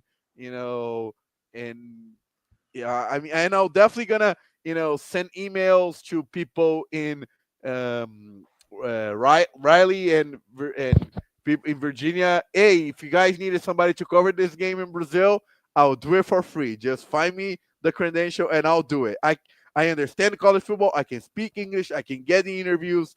Just I'll make those partnerships. But I'm happy. College football going to Brazil just showed that Brazil is really setting up to be the South American market for not only for the NFL but for football as a whole. So I'm happy. I'm thrilled. Same, and I want to see more Brazilian place kickers. I want to find somebody better than Cairo Santos. I mean, Chattanooga had not only one, but two kickers in their team in the last 10 years. And I got to interview and meet both Henrique Ribeiro and João Vitor Umo. And I was so mad at the Mox head coach in the 2019 game against the Vols because he did not let my Brazilian man to kick one field goal, not one. He went to the entire game not letting him kick a field goal, and I was so mad. Yeah. Also, yeah, just real quick on the FCS. I mean, yeah, their playoff starts this week. I mean, to me, it's North Dakota State versus the field. And that Yeah. I don't know. Let me look at this bracket real quick. I gotta find this bracket, and then I'll tell you who I think real quick. Okay, found the bracket. North Dakota State. Okay, okay. Okay, so I think the championship is going to be Montana again, or Montana State. Montana State, not the Grizz, against North Dakota State. Montana State finally gets it done. How about Yale? I mean, didn't Yale won like Division I FBS football championship in the early when they invented college football? Yes. Yeah. So they can be, I guess, the first program ever to win an FBS and an FCS championship. Well, I'm not sure about that, but this is the first time in however many years that the Ivy League is allowed to play in the playoffs, and I'm here for that. Yale deserves to be in there. How great would be Yale winning the FCS and claiming to win a national title FBS and FCS? Yeah, I mean, it gives Harvard Yale a lot more juice too at the end of the year, because that game typically decides the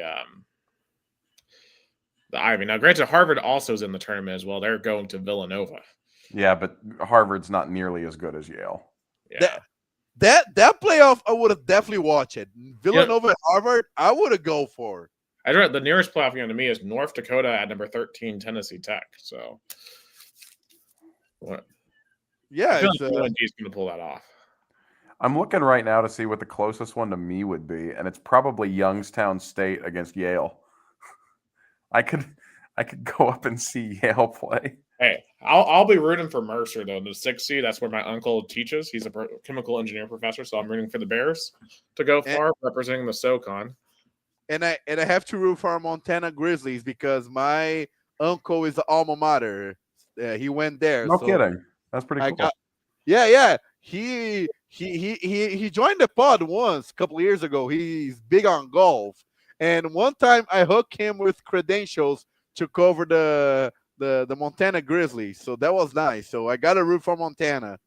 Yeah, unfortunately, the Mocs are down bad right now. They were 5-7 this year, so hopefully they can kind of get themselves back to the playoffs here in the next couple of years. Let's get back to the FBS though. I want to pick some of these Big 12 games real quick. 13 Utah at Kansas. Kansas. I'm gonna go Kansas actually. UCF at 11 BYU. BYU, no doubt about it. I'll take BYU. BYU against South Florida or Central Florida? Central Florida. BYU. But I wonder who the quarterback starter will be for UCF this because in the roster you have a Brazilian number 10, Davi Belfort. So hopefully Belfort got some play time.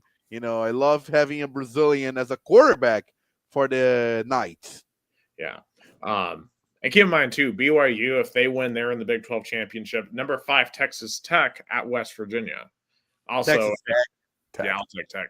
So I think we all are on BYU versus Texas Tech next week in the Big 12 title. And I think in that situation, Texas Tech is in no matter what. BYU is probably in a win and must get in situation next week in the Big 12 championship game. Yeah. Now, also in a winner get in situation, number 9, Notre Dame at Stanford. Notre Dame by 10,000. Yeah. I hope Andrew Luck has some magic. I don't want Notre Dame. Same. I hate Notre Dame. But I would love to see Stanford win, but I gotta agree with you, Jason. But because if Stanford wins Notre Dame, there's no possible scenario this effing committee would put Notre Dame in. No shot. No. But Notre Dame. Andrew Luck would be quarterbacking for the Colts to finish the season before that happened. Yeah. All right. In Seattle, you got number 6 Oregon at Washington. Oregon by a Oregon. lot. Yeah, I think I picked Washington to win this game preseason, but I'm just not. Washington whelms me. Give me Oregon. Okay, going to some of these big SEC games. On Friday, you have the Egg Bowl. 7 Ole Miss, maybe Kiffin's last game in Oxford at Mississippi State. I know where I'm going with this one. I think Oh. Lane Kiffin gets announced that he may not get announced, but it'll come out that he's leaving. They're gonna F around and lose. Give me Mississippi State. Because Mississippi State is not good, but they give you some trouble, you know. They're not bad. You know, they're a team. They hang, and that's all you have to do. If a team has a bad night, they can beat you. And that's true, Jason. That Lane Kiffin situation can be so much of a distraction because in a normal scenario where there's no Lane Kiffin rumors, I would have picked Ole Miss by 2 touchdowns. But I think, this factor, this chaos of indecision and uncertainty of the head coach can. It's not even just that, Gus. The Lane Kiffin effect on top of that. Lane Kiffin makes that 1,000 times worse than it otherwise would be because Lane Kiffin he's a whore for the spotlight. Yeah, and Miss State, frankly, should have multiple SEC. They should have like 3 SEC wins right now. They should have beaten us. They should have beaten Florida. They should have beaten Texas. And they've let all 3 of those go. Imagine keeping your biggest rival out of the playoff. How cool would that be? Yeah, I'm feeling the cowbell. Miss State. So have I started a trend here? Did we just all 3 pick Mississippi State? Which means Ole Miss is 100% going to win now. Oh yeah, Ole Miss will win by 50. But a 10-2 Ole Miss, it would be they'll be at least in the at-large. Even if they lose, there'll be argument for it to put it in. They'll be like Alabama last year. If Ole Miss loses, they'll be like Alabama last year. Yeah, I think they got to be because they do have a win on the road at Oklahoma. Yeah, and that is and that's a great win. Yeah. That's what Oklahoma did at Tennessee and at Alabama. Like, if you're gonna have Oklahoma in a 10-2, you got to have Ole Miss in.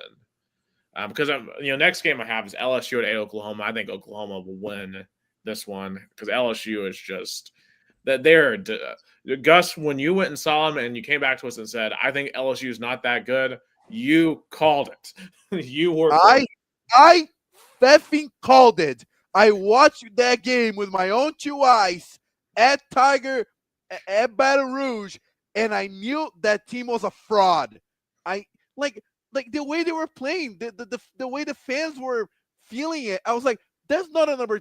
That's hell no. This is not a number 3 team in the country. And that was early in the season. I knew it. That was my biggest call this season. That team was a fraud, and Nick knows that I called it early. You were dead on, Gus. Yeah, you're right. You were on it. Yeah. Also, Brian Kelly is getting his buyout. That just came out this evening. $54 million for his troubles. I guess the state of Louisiana and the governor is definitely going to have to manage some, budget-wise because this is what happens when you let the governor become the athletic director. I could have told you that. The governor tried to be Louisville's athletic director and president and school board. That I don't know when I was there. So this ain't new for me. I will say though, I'm with that defense. Oklahoma has that they are a dark horse in these playoffs. I definitely do not want to face the Sooners in the playoffs. Because if Oklahoma wins, I think they're gonna be like I can see them being a 7 or 8 seed.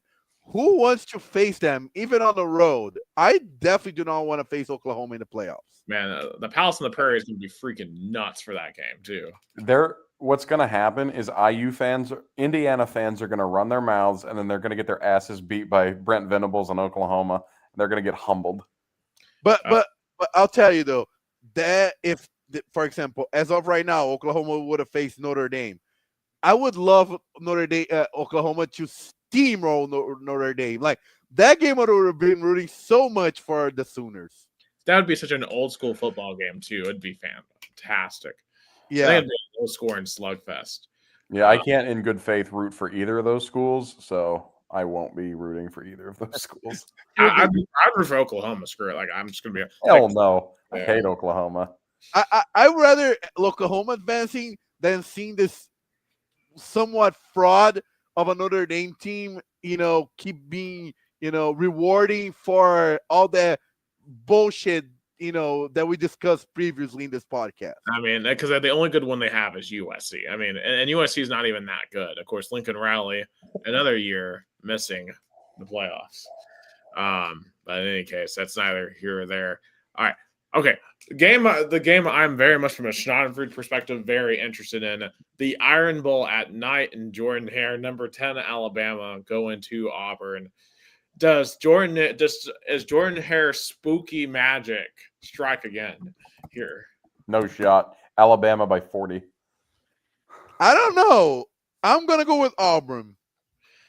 I'm gonna go Bama. I just don't see it this year. But then again, I do expect this game to have a whole bunch of weird stuff in it. But I do expect Bama to find a way to get out of there with a win. I've got 2 Indiana and Purdue. I mean, there's no shot Purdue has in this game, right?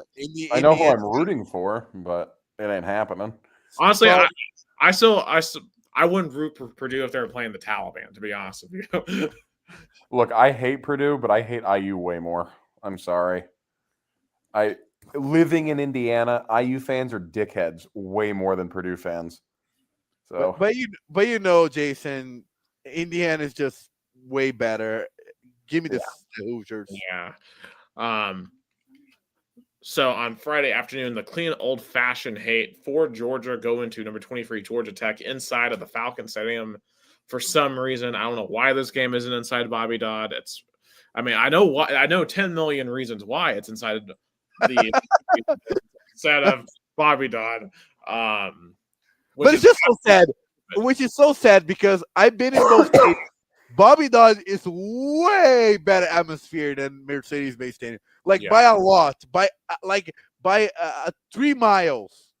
Yeah, and then the other thing is it creates a neutral site or even Georgia home game type of atmosphere because of the number of tickets available, and for that reason, because otherwise, if this was at Georgia Tech, actually, I think it's a close game, but in this fashion, give me Georgia by at least 10. But Kirby Smart on those neutral sites, Atlanta games, has always disappointed. Remember how many he lost a national title there, SEC titles there. Well, but here's the thing, though, Alabama is not going to be the team on the opposite sideline. When it's not Alabama on the opposite sideline, he wins. Yeah, and then it's just Saban. It's Saban's Alabama. Yeah. Well, he's 0-2 versus DeBoer is 2, so. Yeah, but he hasn't lost in Atlanta to DeBoer. Yeah, true. But Josh Heupel still has more wins against Alabama than Kirby Smart does. Yeah, and Tennessee fans want him fired. Yeah.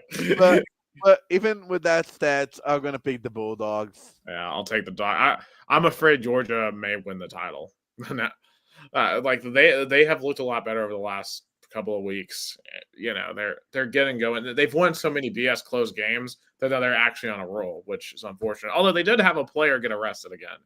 You can't make it up. It was a driving offense, Gus. Don't tell me it was because of a speeding or somewhat like a car incident. Yeah, it was a driving offense. Oh, why I'm not surprised? Why?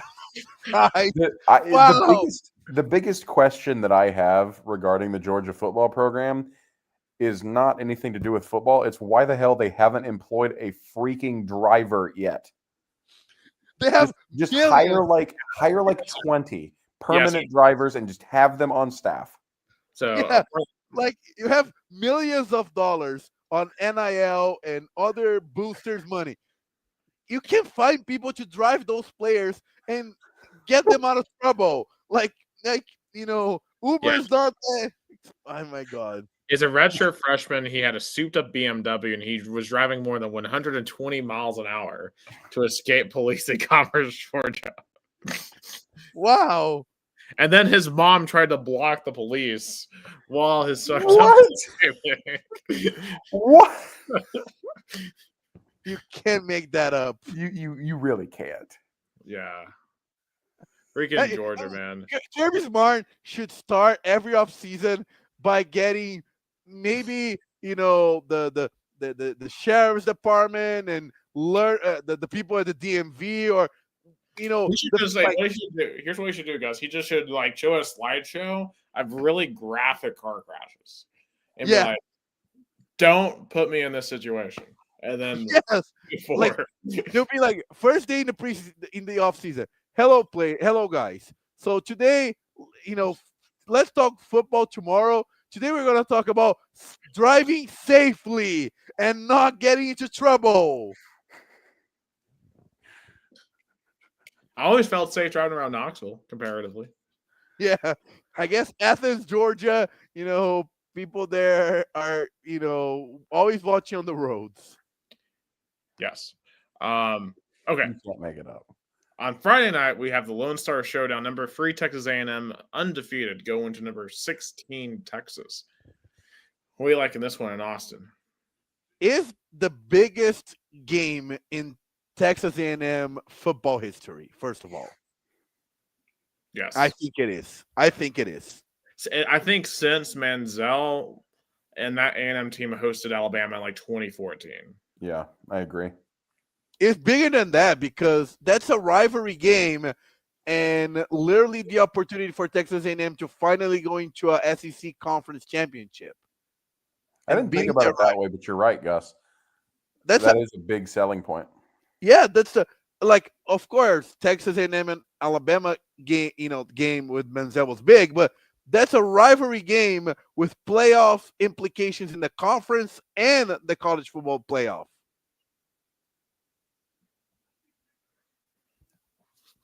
Yeah. So who y'all got? I'm going with the Aggies.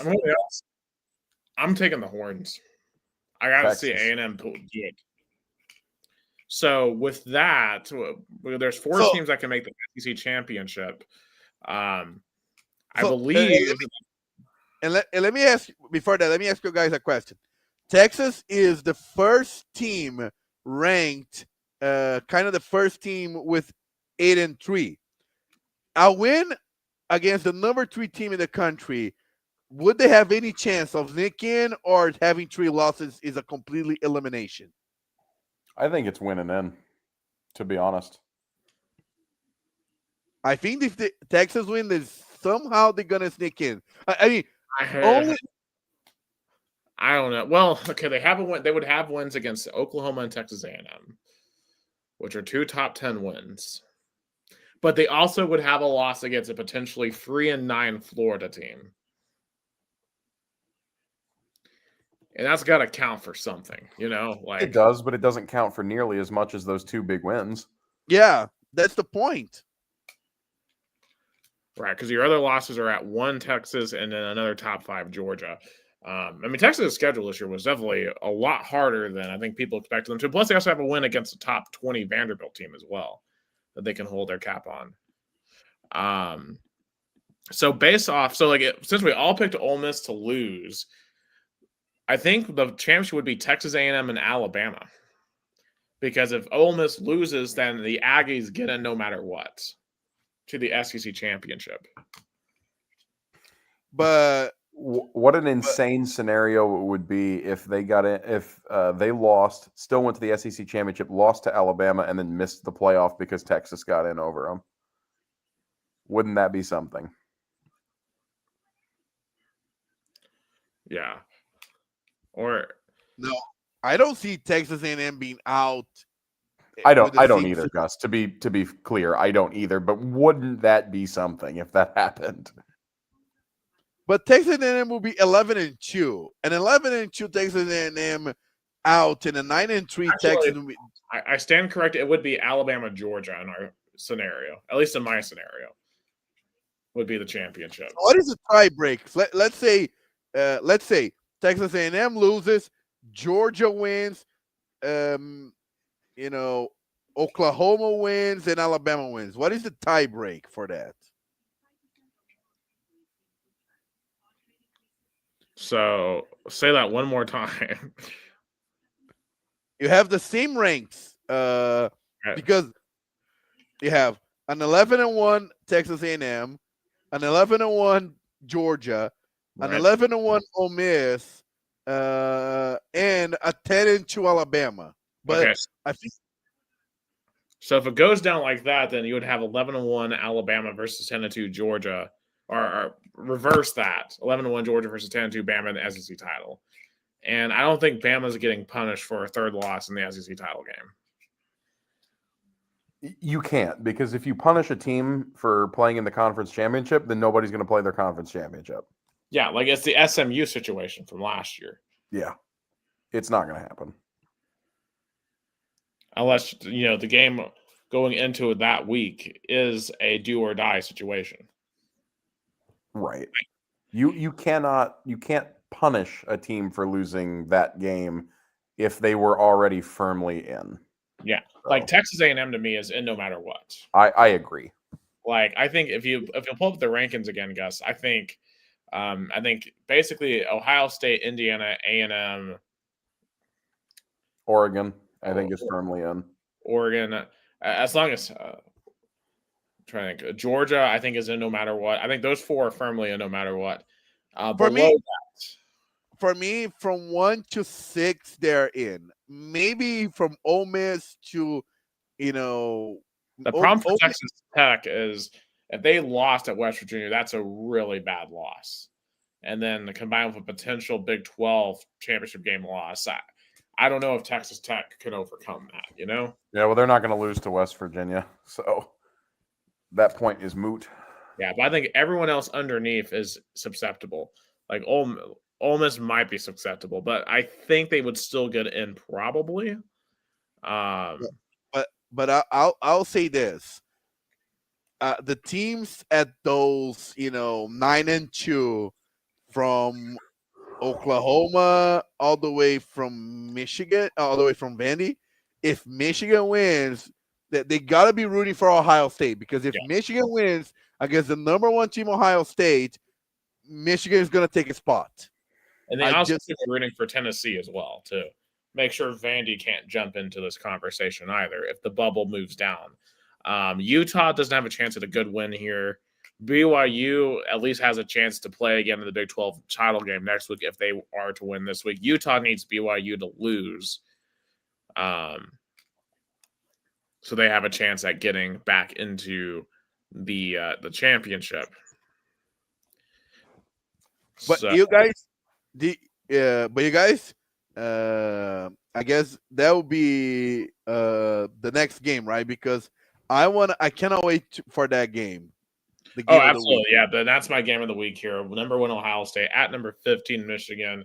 I mean, this has been a game we've been waiting on since last Thanksgiving. After the planting of the flag, the brawl, of course, all the time. The Ohio lawmakers being pansies. Yeah, and like the loss was so bad, like it cost me. Like I was so confident heading into Columbus for Tennessee Ohio State because of that. What I saw in that game, this to me, I know Ryan Day just won a national title. This is his biggest game of his career. Yes, he has to find a way to beat Michigan.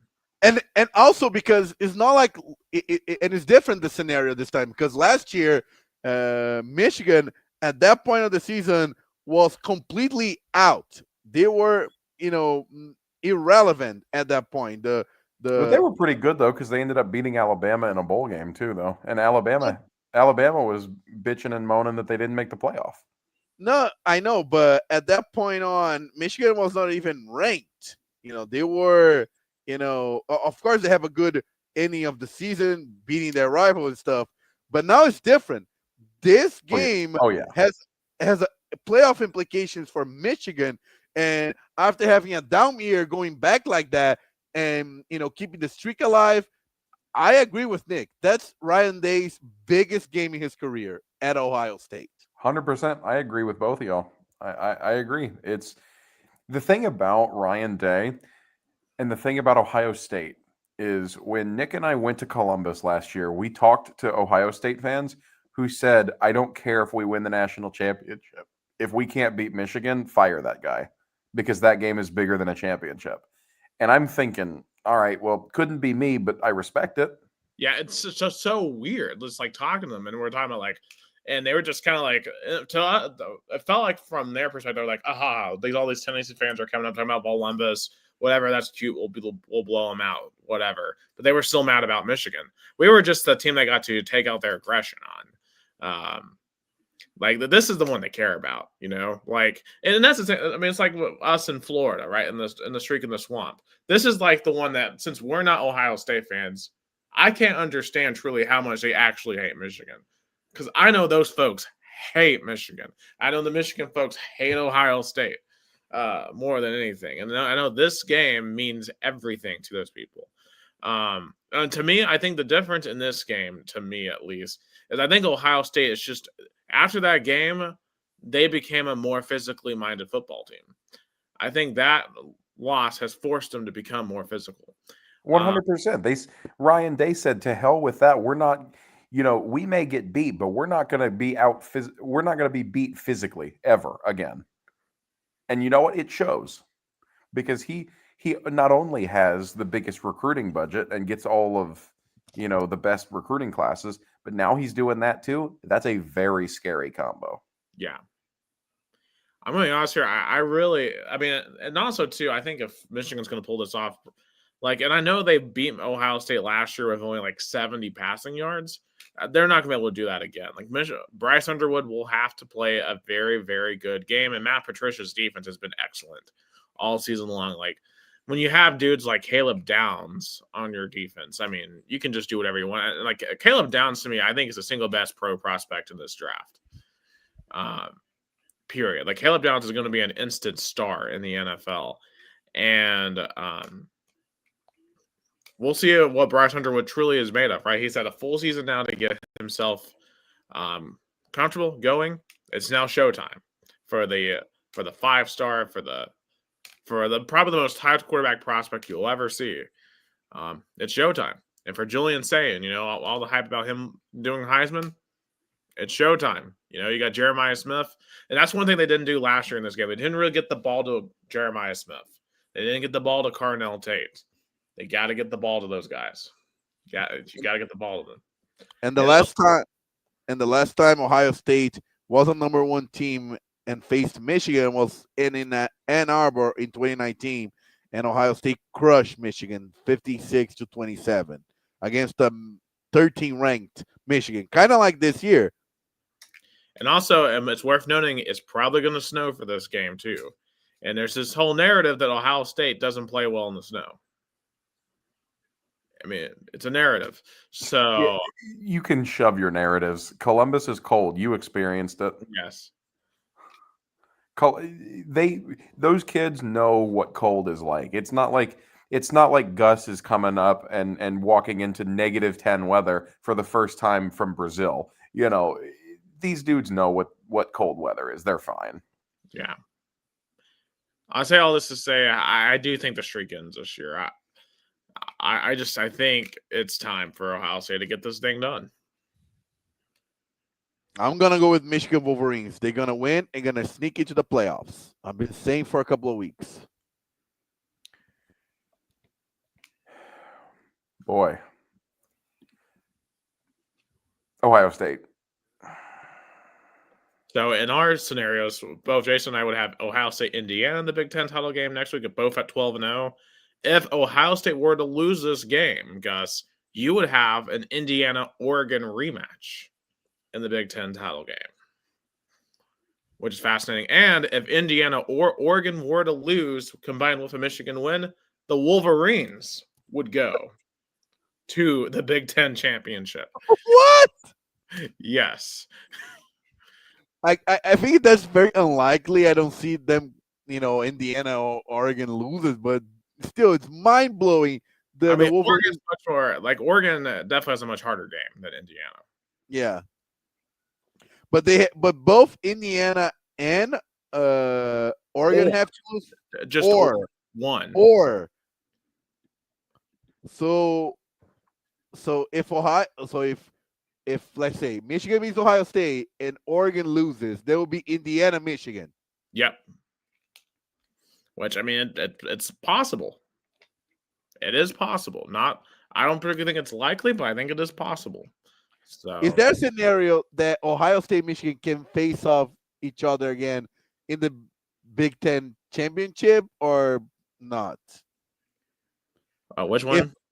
Let's say if Indiana and Oregon lose and Michigan beats Ohio State, is there a chance of Ohio State, Michigan have a rematch in the Big Ten championship? I'm trying to think. So if Indiana and Oregon both lost, Yeah. then yes, Ohio State. It would be Ohio State, Michigan. Yes. Oh, then imagine! Oh my God, it would be huge. Yes. So, and that would be crazy. I'm going to be in downtown Indianapolis the day of the Big Ten championship game. I have tickets to Louisville versus IU basketball at 2:00 that day. I will be downtown. I will give you guys live updates to this Big Ten championship crowd. I promise. Because if then Ohio State, Michigan, then Indianapolis will be swarm with fans. Because it'll be the first time ever they face each other for a title. As long as Oregon's not in it, Indianapolis will be a very split town, no matter what happens. Michigan, Indiana, Ohio State, any of those three, you pick two, they will all be here. if anything, too, I think there'll probably be more IU fans there than OSU because Ohio State fans are going to save their money for the playoffs. No. Ohio State fans will travel for that, too. Yeah. There's just so goddamn many of them, Nick. They'll be here. I promise. Yeah. Big fan base. Man, this is Thanksgiving weekend. I cannot wait.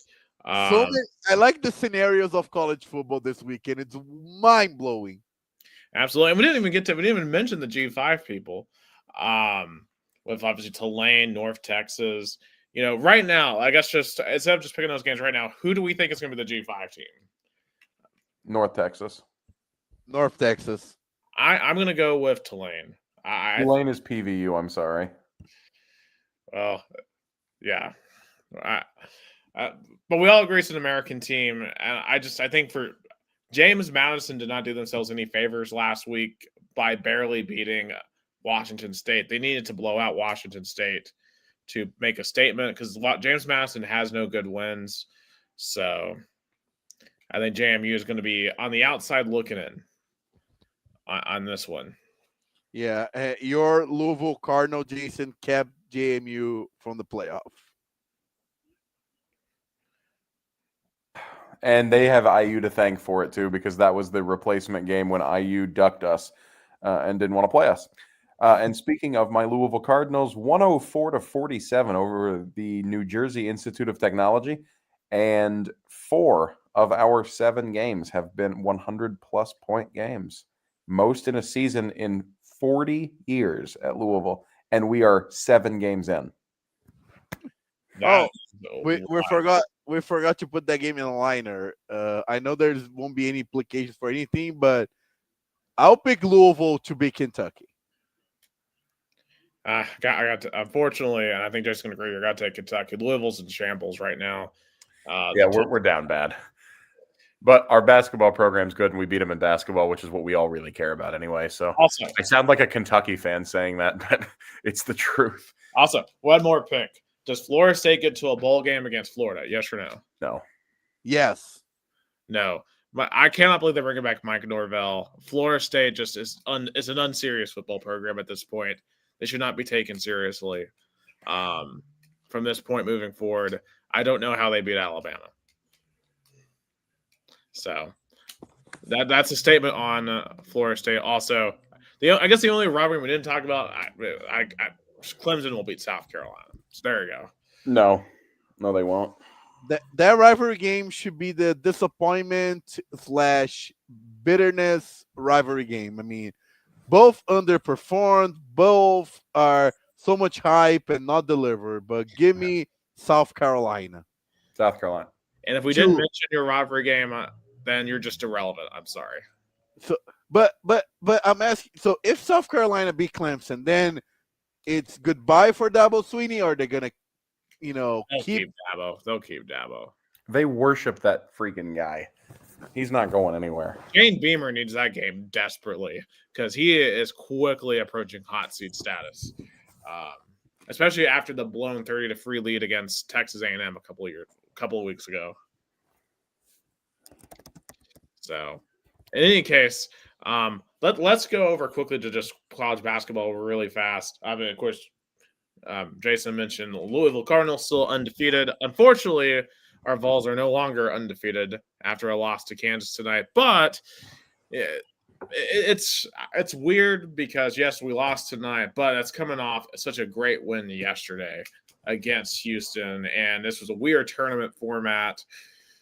I still don't really understand this tournament. It's super strange, the whole point differential. Right now, Michigan is up by 22 in the second half against Gonzaga. Michigan looks damn good this season, at least early on.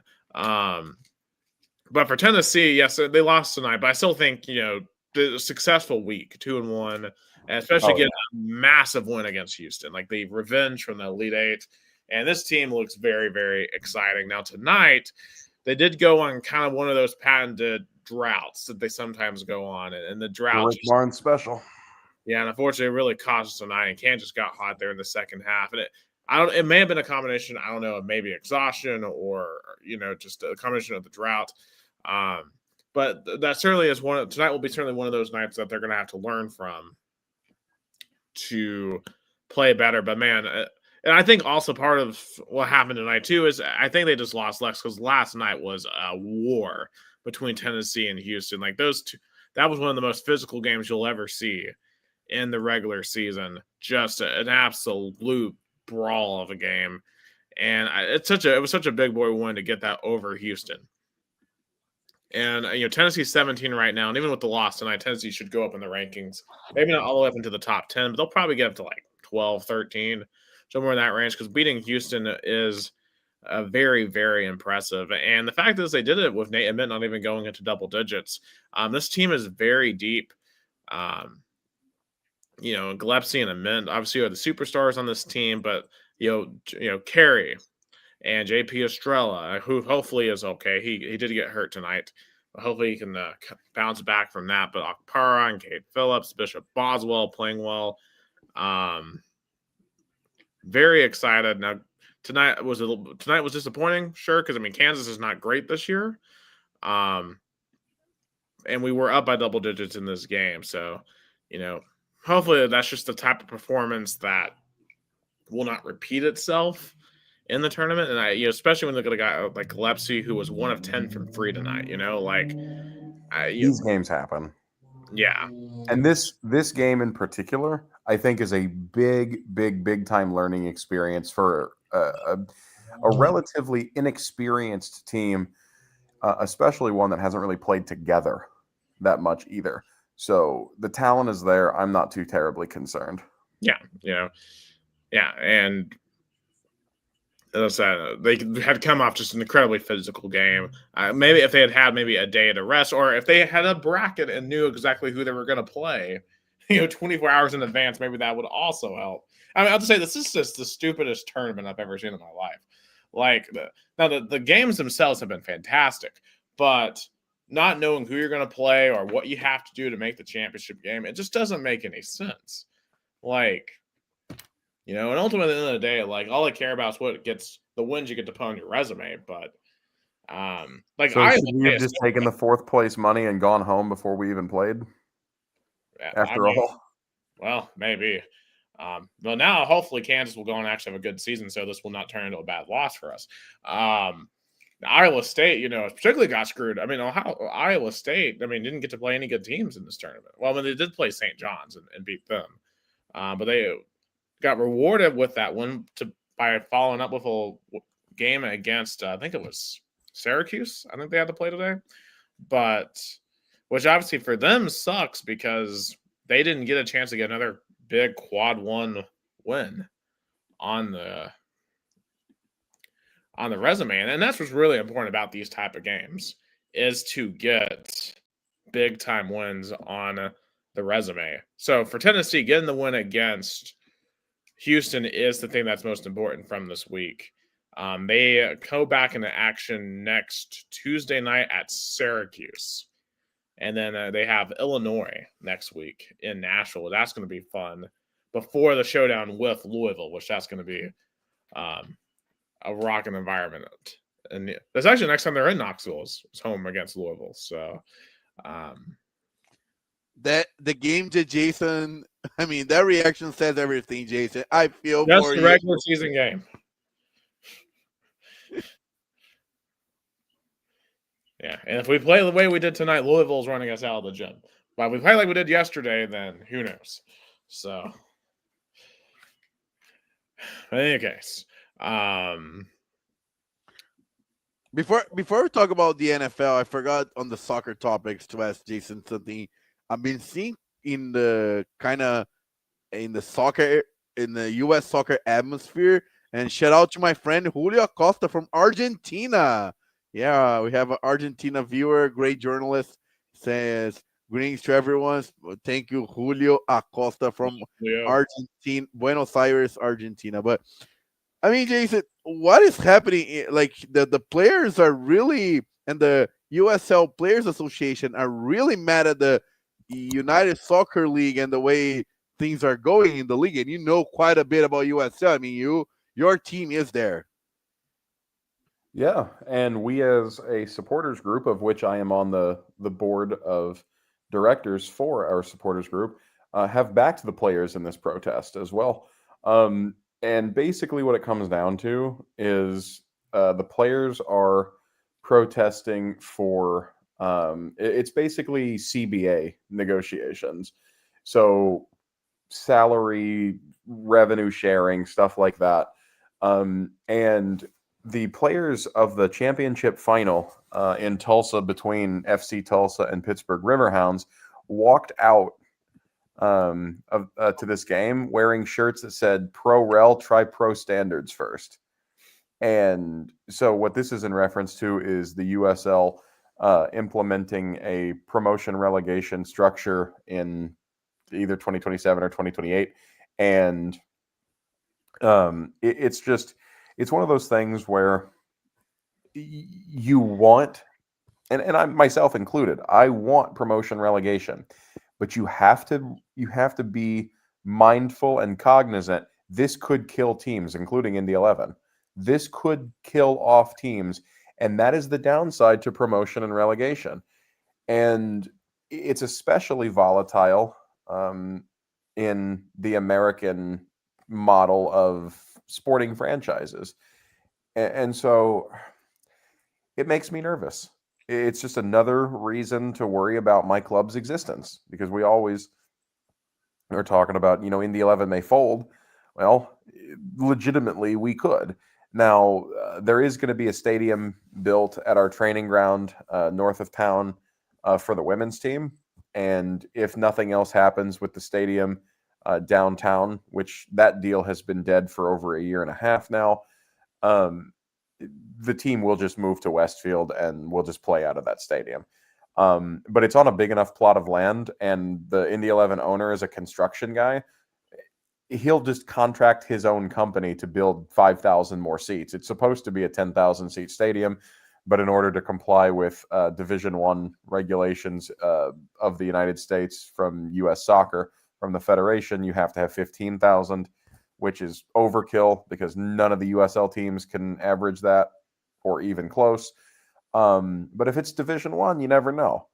Maybe you start getting more of the casual fans, but the players' protest is basically just, if you're trying to do all this stuff, you got to take care of your players first, because without the players, there is no league. And And and there's a lot of insecurity in United Soccer League. You mentioned teams that folded and players left with nothing. You have yeah, and Memphis. You have I forgot the big one was Memphis that I yeah, can Memphis folded, and then San, they who San Francisco, I think, also.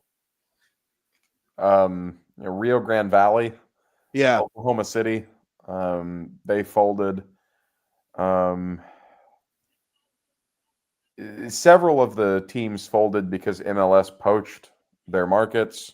So that's Orlando, Seattle, or no, sorry, Portland. Orlando, Portland, Minnesota, um, San Diego, St. Louis. It's very predatory, as you know. And um, Carolina Railhawks also, that's another one that got poached.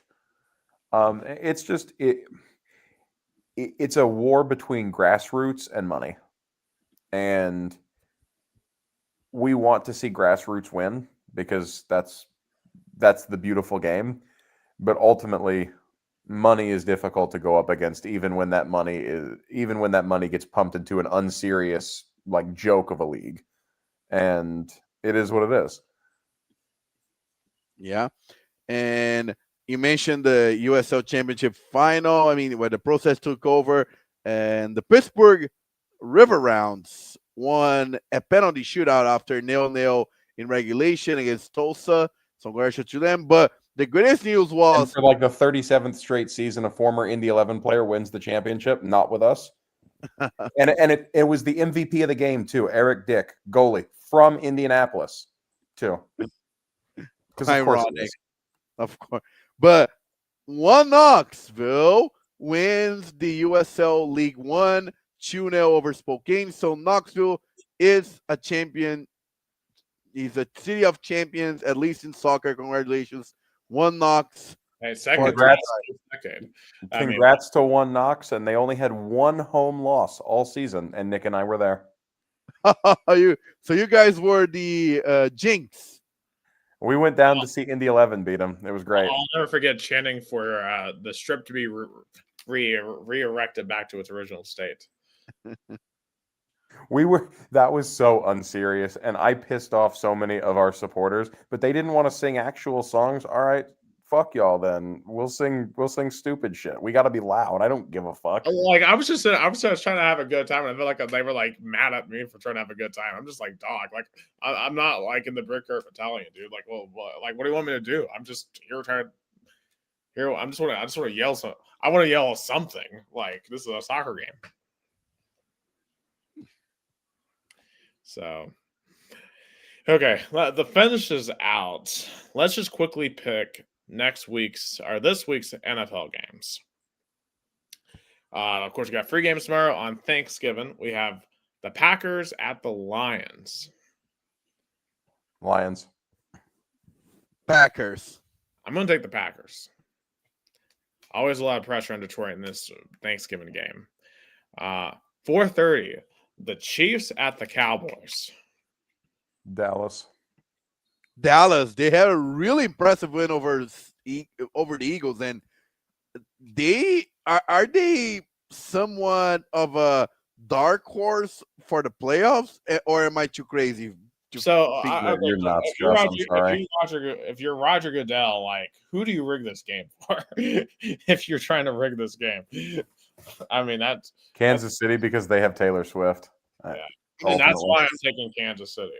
But like this game will have about 60 million viewers, probably. I mean, you know what? You're right. I was guessing that game on Sporting Merit. Maybe not. I don't know. Yeah. It goes 1-8, right? The wild card. 7 goes to the 7. 1-7. It's only 7. I didn't realize that. I thought it was 8 too. Yeah, I thought it was an even number. Did it used to be 6? Yeah, it's 7 now. That's why. The number 1 seed gets a bye. Yeah, that's what I was thinking. Yeah, I guess it would be too far out. Yeah, even if Dallas wins, then it would be almost impossible. But I still think that The Titans are somehow not technically eliminated yet, and I don't know how. I want to see what the scenario would even have to be for them to make the playoff. who So the only team that's technically eliminated from the playoffs right now is the Giants. and have 2 wins compared to 1 win Tennessee Titans. So like I'm assuming the Titans would have to win out to get to 7-10. And then a whole bunch of other nonsense would have to happen for us to somehow get back in. The Armageddon would have to happen. But obviously, that's not going to happen.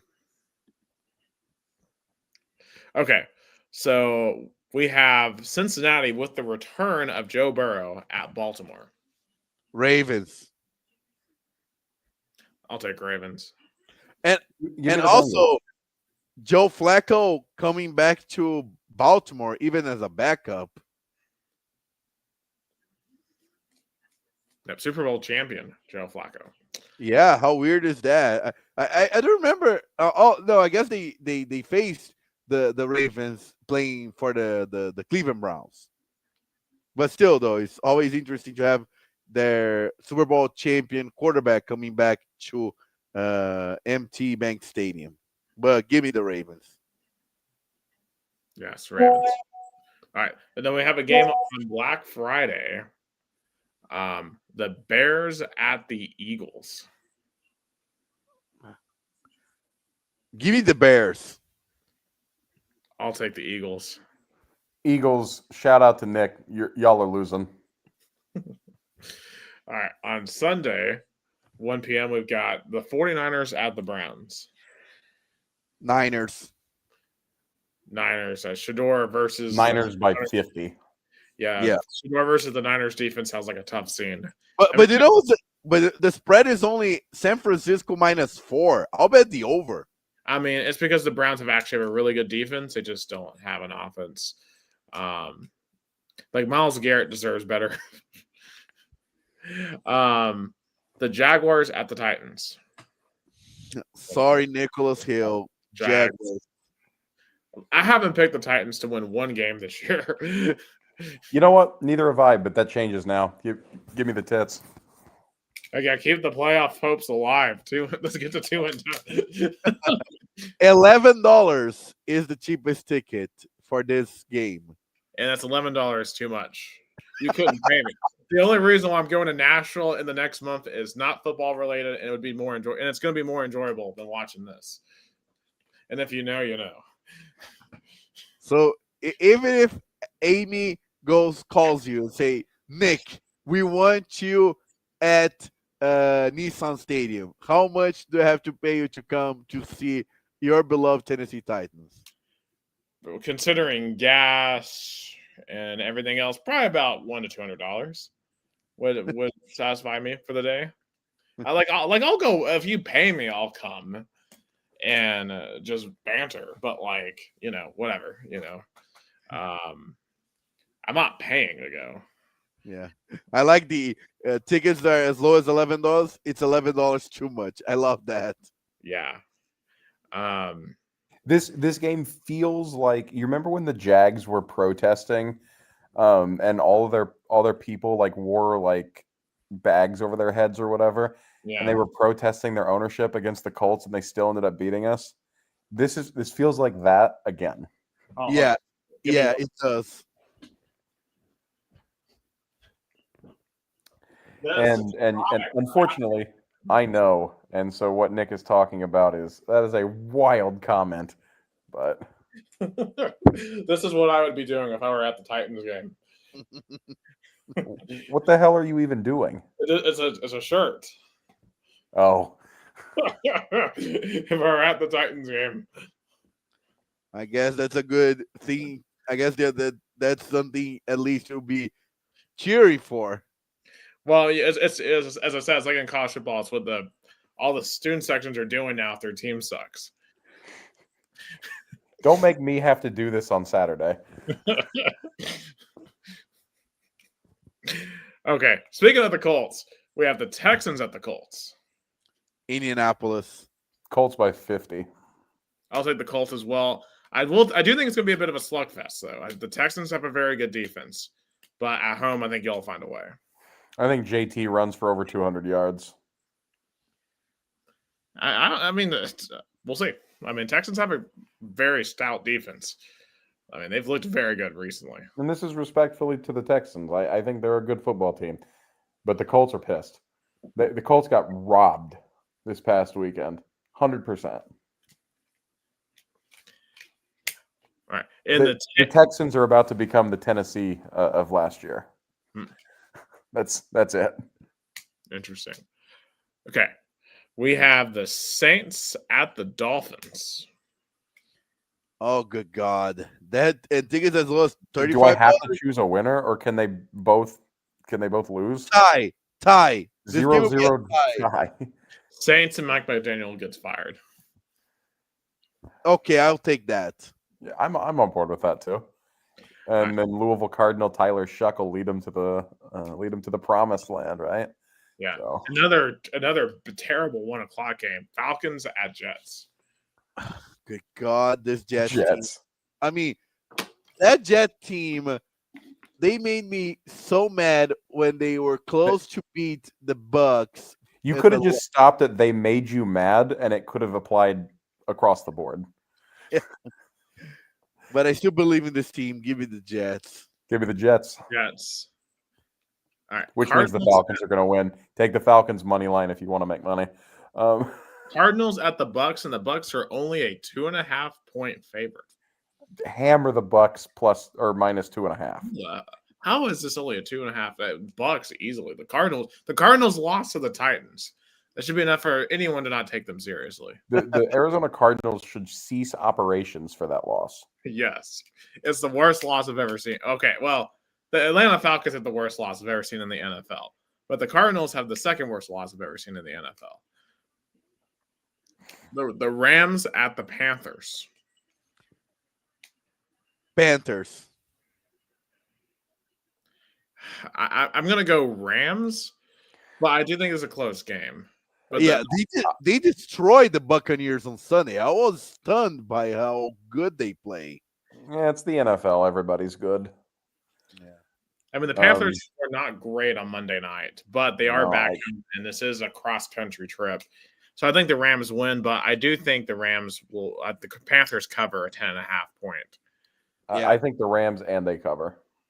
Yeah, I was gonna say I don't think it's gonna be. If I had to do any bet, I'll bet the under in this game. All right, so the first 4:00 game is we have Minnesota at Seattle. Seattle.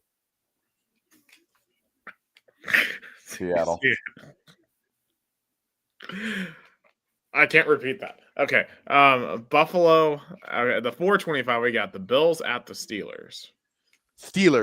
Bills. All right. We have the Raiders at Chargers. Let me ask you guys about this game. Is this going to be a road environment for the Chargers? I think the Raider fans... The Raiders are so bad that they may have given up by now. No, Gus, absolutely. Don't listen to Nick. I don't care how bad the Raiders are. They're the most popular team in Southern California, and they always will be. They're going to show up. I think it's going to be... 100%. It's a Raiders game. The team will not. The Chargers win. Yeah, Chargers win. I mean, I agree with that, Nick. It'll be a road game for the Chargers, but they're still going to win. Yeah, that's my take, too. Honestly, these primetime games kind of suck. We got the Broncos at the Commanders. Broncos. Give me Washington. Terry McLaurin's going to score a touchdown, too, in his return. I'll take Broncos. And then we got the Giants at the Patriots. Patriots. And how interesting is that the Patriots are good again? You know, they were down just like 1 or 2 seasons. Well, the Titans gave them their coach, so you're welcome.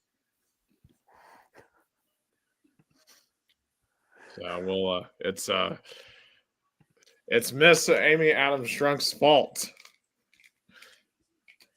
So whatever. What an episode.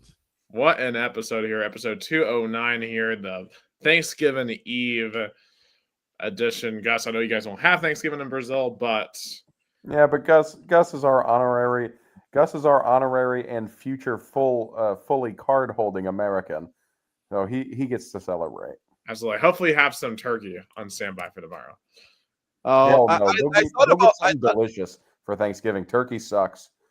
I thought about planning something, and I did a couple of times, but tomorrow I'll be swarmed with work. I'll be working from morning to night. So um, even my girlfriend talk about that. But tomorrow there's elections for the Council of Rebroco at night, and I'll be busy in the morning working. Tomorrow's a regular day, so gotta work. But definitely Thanksgiving is my favorite American holiday.